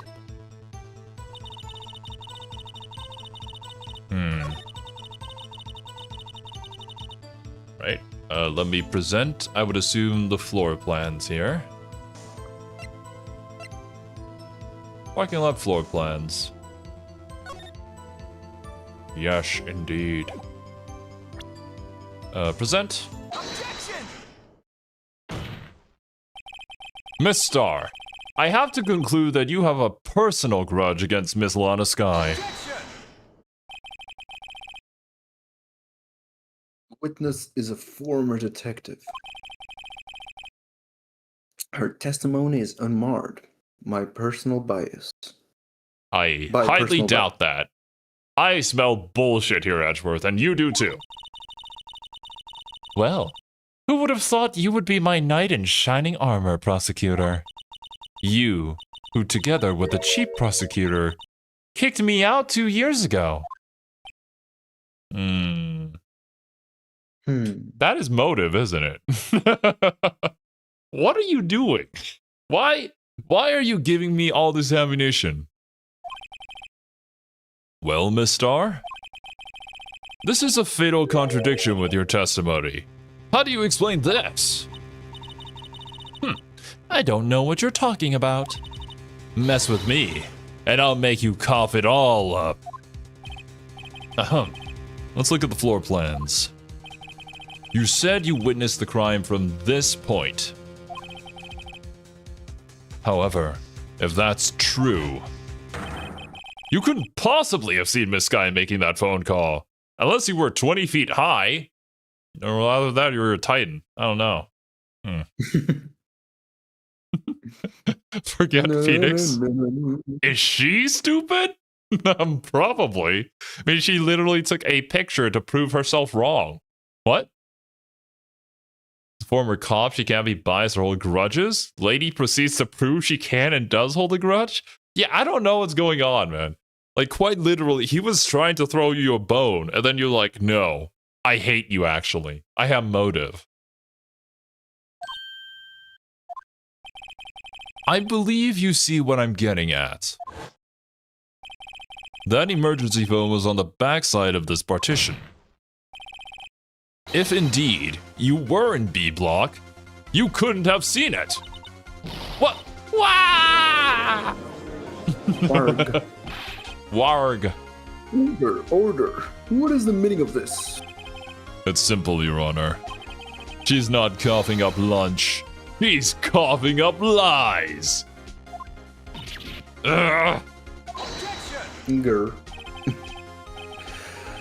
That's quite a claim, Mr. Wright. Perhaps you will allow me a question? Tell us exactly what lie this witness had told the court. Here's where the counterattack begins. Can't afford to get this wrong. The witness lied about... what she saw.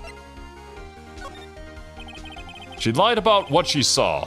In other words, she didn't see Miss Sky using that emergency phone. It does seem hard to imagine how she could have. Very logical.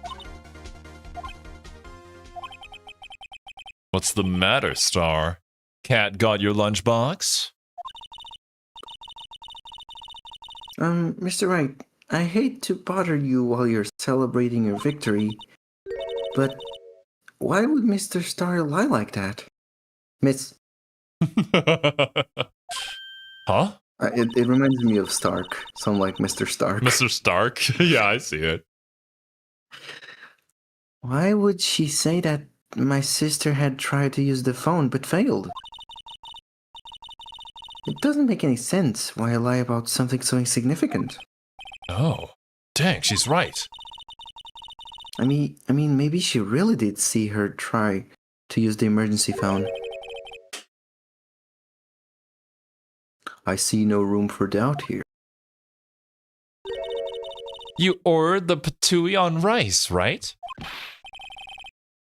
No! Right, and I thought you had something there. One more try. One more try. I see it in your eyes. You haven't learned your lesson, have you? Tell us exactly what lie this witness has told to the court. Alright, okay. Well, if we want to say it, it's to prove where she saw it from. Because, like, she wants to say that she was in the parking lot B, but she was very clearly in parking lot A, and that's why she saw it. Miss Guy tried to use the emergency phone, but it was out of order. What is significant about this fact? Nothing. Therefore, it would be pointless for Miss Star to lie about it. Pointless to lie. I see. But say the witness did actually see Miss Guy using the emergency phone. It would mean Miss Star witnessed the crime from a different location. A different location? Oh, that's a pointless lie if I ever heard one. Before you call my lie pointless, at least let me tell it. So true. Let me ask a question to our clever wordsmith, Mr. Wright. Just where was the witness when she saw the crime? All the testimony we've heard until now points in one direction. The place where Miss Star witnessed this crime was here!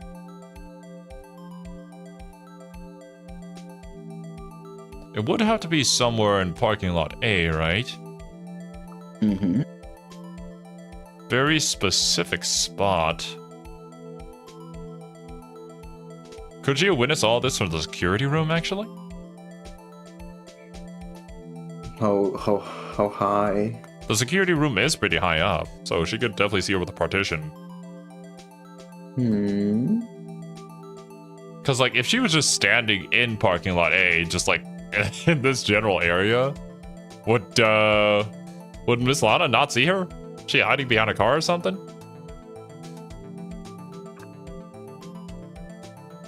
I don't know. Let's try it. I think she was in A. I just know exactly where. And how would she get the photo from the other side of the chain link fence? Would she have just like set up one of her lunch boxes to take a photo of that?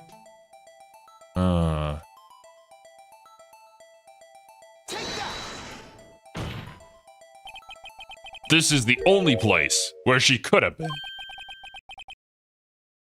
The security guard room? Indeed, the security room in the underground parking lot is well positioned. She was standing inside the telephone. How diabolical. What is she, Red Hot Chili Peppers? What? It's a JoJo. It's built on the second floor, so you can see the entire lot. She would have been able to see the emergency phone from there. But why there? There are many other places where she could have seen the phone. Not in this case, Your Honor. The witness, not being part of the prosecutor's office, couldn't park in A block. The only place where she could have seen the crime and the back of the partition is here.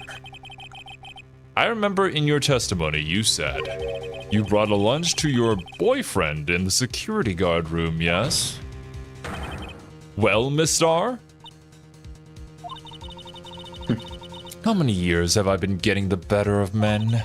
To think that the tables could be turned. Today, a man has got the better of Angel Star.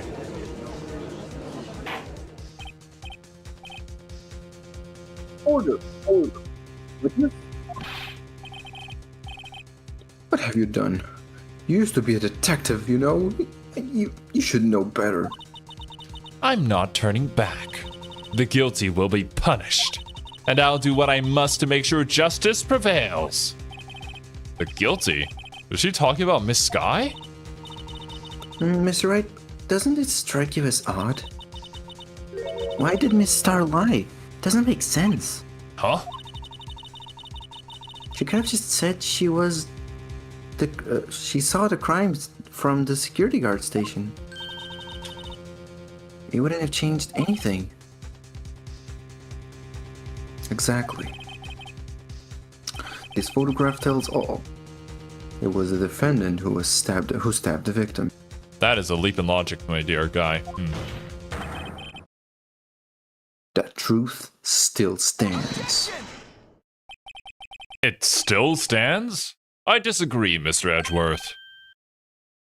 What? If a witness is found to be lying, they're guilty of perjury. He knows. What? What? Now we're No. mentioning perjury? Now? No. What? Now it's important. Now it actually Not all the means other something. times. So, technically speaking, perjury is actually a thing in this universe. I thought it wasn't, and that's why people were getting away with shit. Never mind. We just ignored it. She wouldn't risk that without a good reason. So tell us what her reason was, Mr. Wright. Huh? Me? Who else? Mr. Wright, let's review what we know. Miss Starr witnessed the crime from the security guard station. But she lied and said she saw it from B block. It must make a vital difference. But what? What would change? The difference in lighting is funny.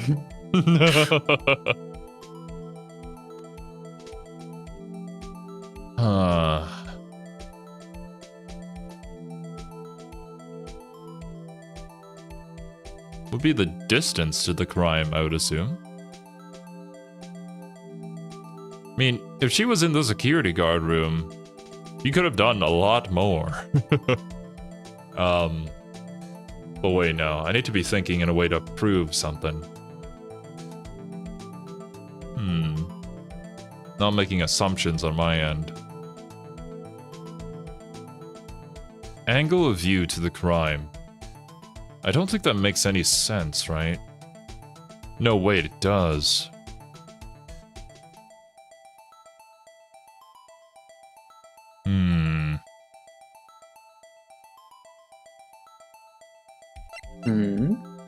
I got light points. Let's try it.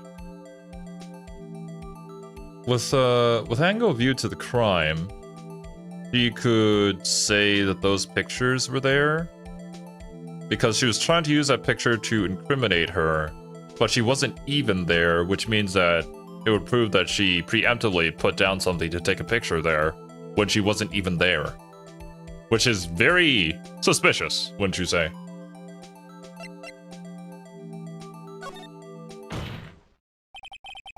Why? The angle at which she saw the crime occur would change.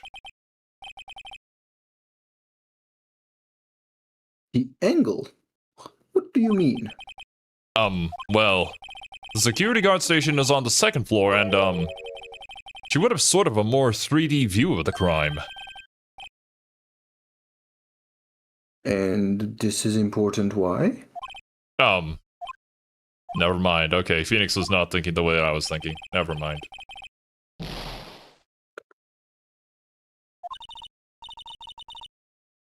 Alright. Mr. Wright, let's review what we know.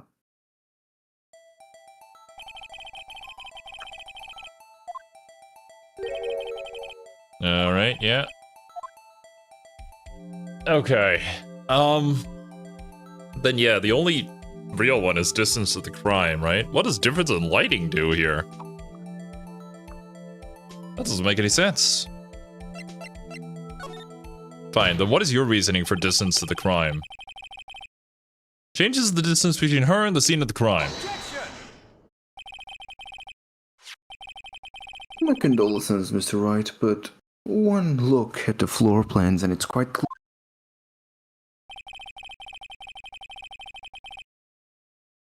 The distance between the scene of the crime and the guard station is 30 feet.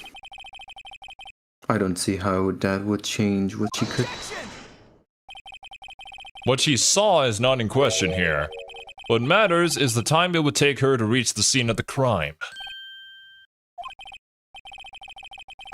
Miss Starr, you witnessed the crime from the security guard station. Now, how long did it take you to go from there to the scene of the crime where you arrested Miss Sky? Well, witness? You. Yes?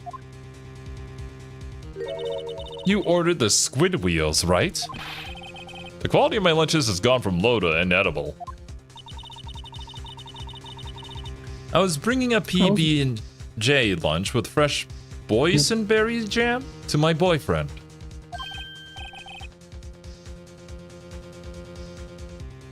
Boysenberry for the boyfriend. He wasn't in the station, so I waited. I witnessed the crime from the glass-walled station. And before I knew what I was doing, I found myself running towards the scene. But the door was locked.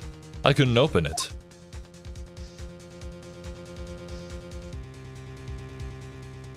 What in the hell? La la la la la la la la la. What the? That's why I had to go through the visitors' parking in B block. That's quite a detour. Okay. It probably took me at least 5 minutes to get to the scene of the crime. Damn, it's a lot. 5 minutes? This changes things considerably. But it was that woman over there in the defendant's chair who stabbed him. I know it. I have photographic evidence. I see. So that's how she got the picture of this from that side, because she went all the way around town. All the way around. But she did arrest her, right? Which means she actually climbed the fence?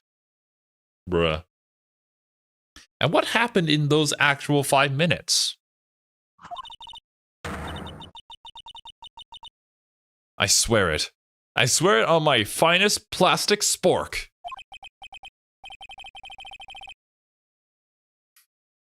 You have a point, and the spork is a wonderful invention. What the fuck? Would you like another caviar lunch? Absolutely. Isn't this bribing? are we not bribing the judge right now? Uh-oh. Mr. Wright, you have to do something. Do we have any evidence to stop this? Do you?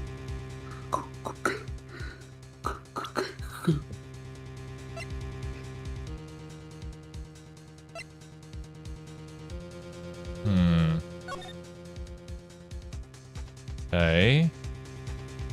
That was locked, right?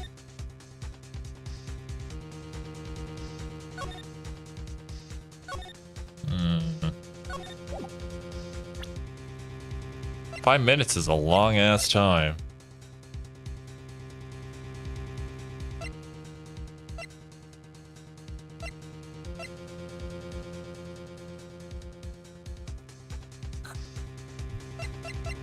Five minutes is indeed a longest time.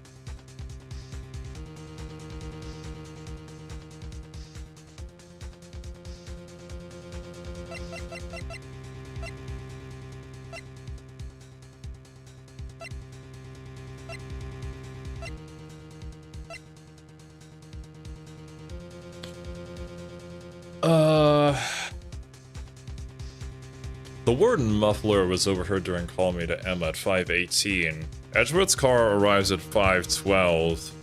That's 6 minutes. She says 5.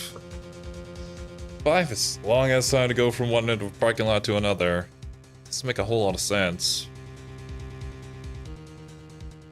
But do I have any evidence to stop that?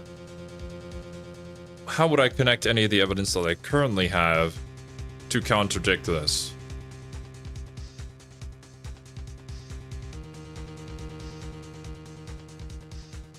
What if there isn't any Yes. evidence, but...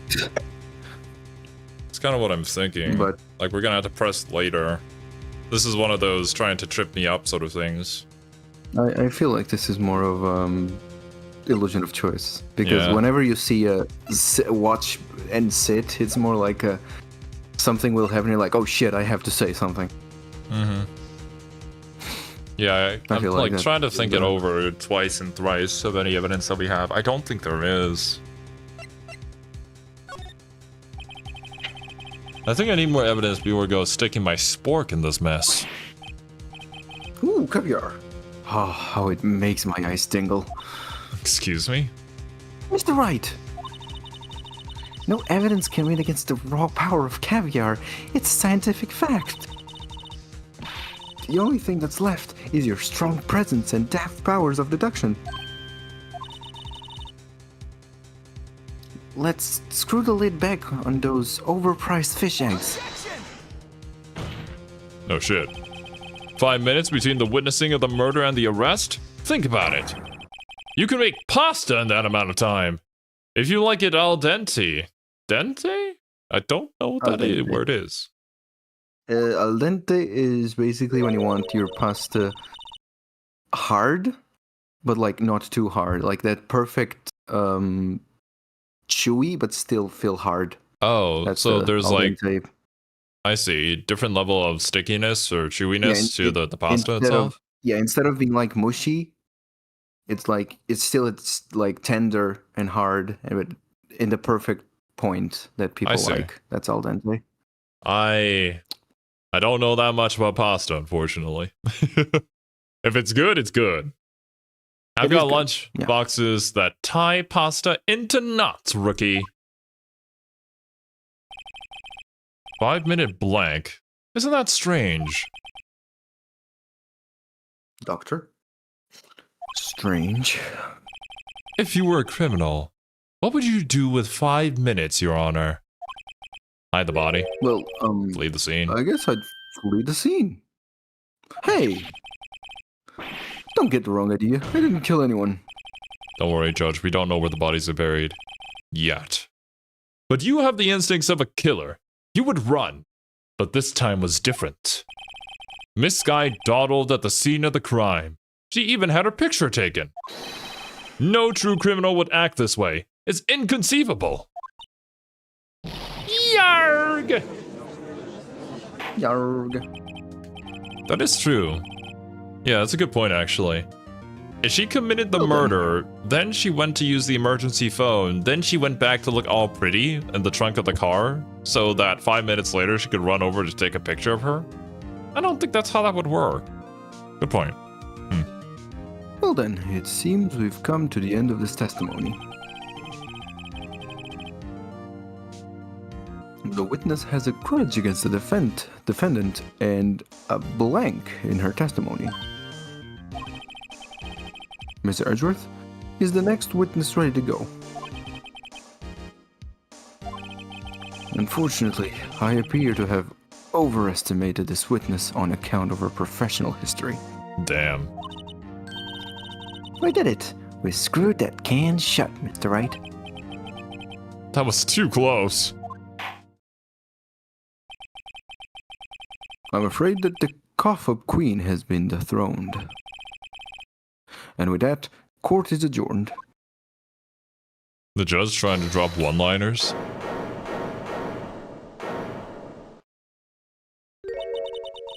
Mr. Edgeworth, you ordered the squid wheels, right? That's the ones you tried to foist off on me.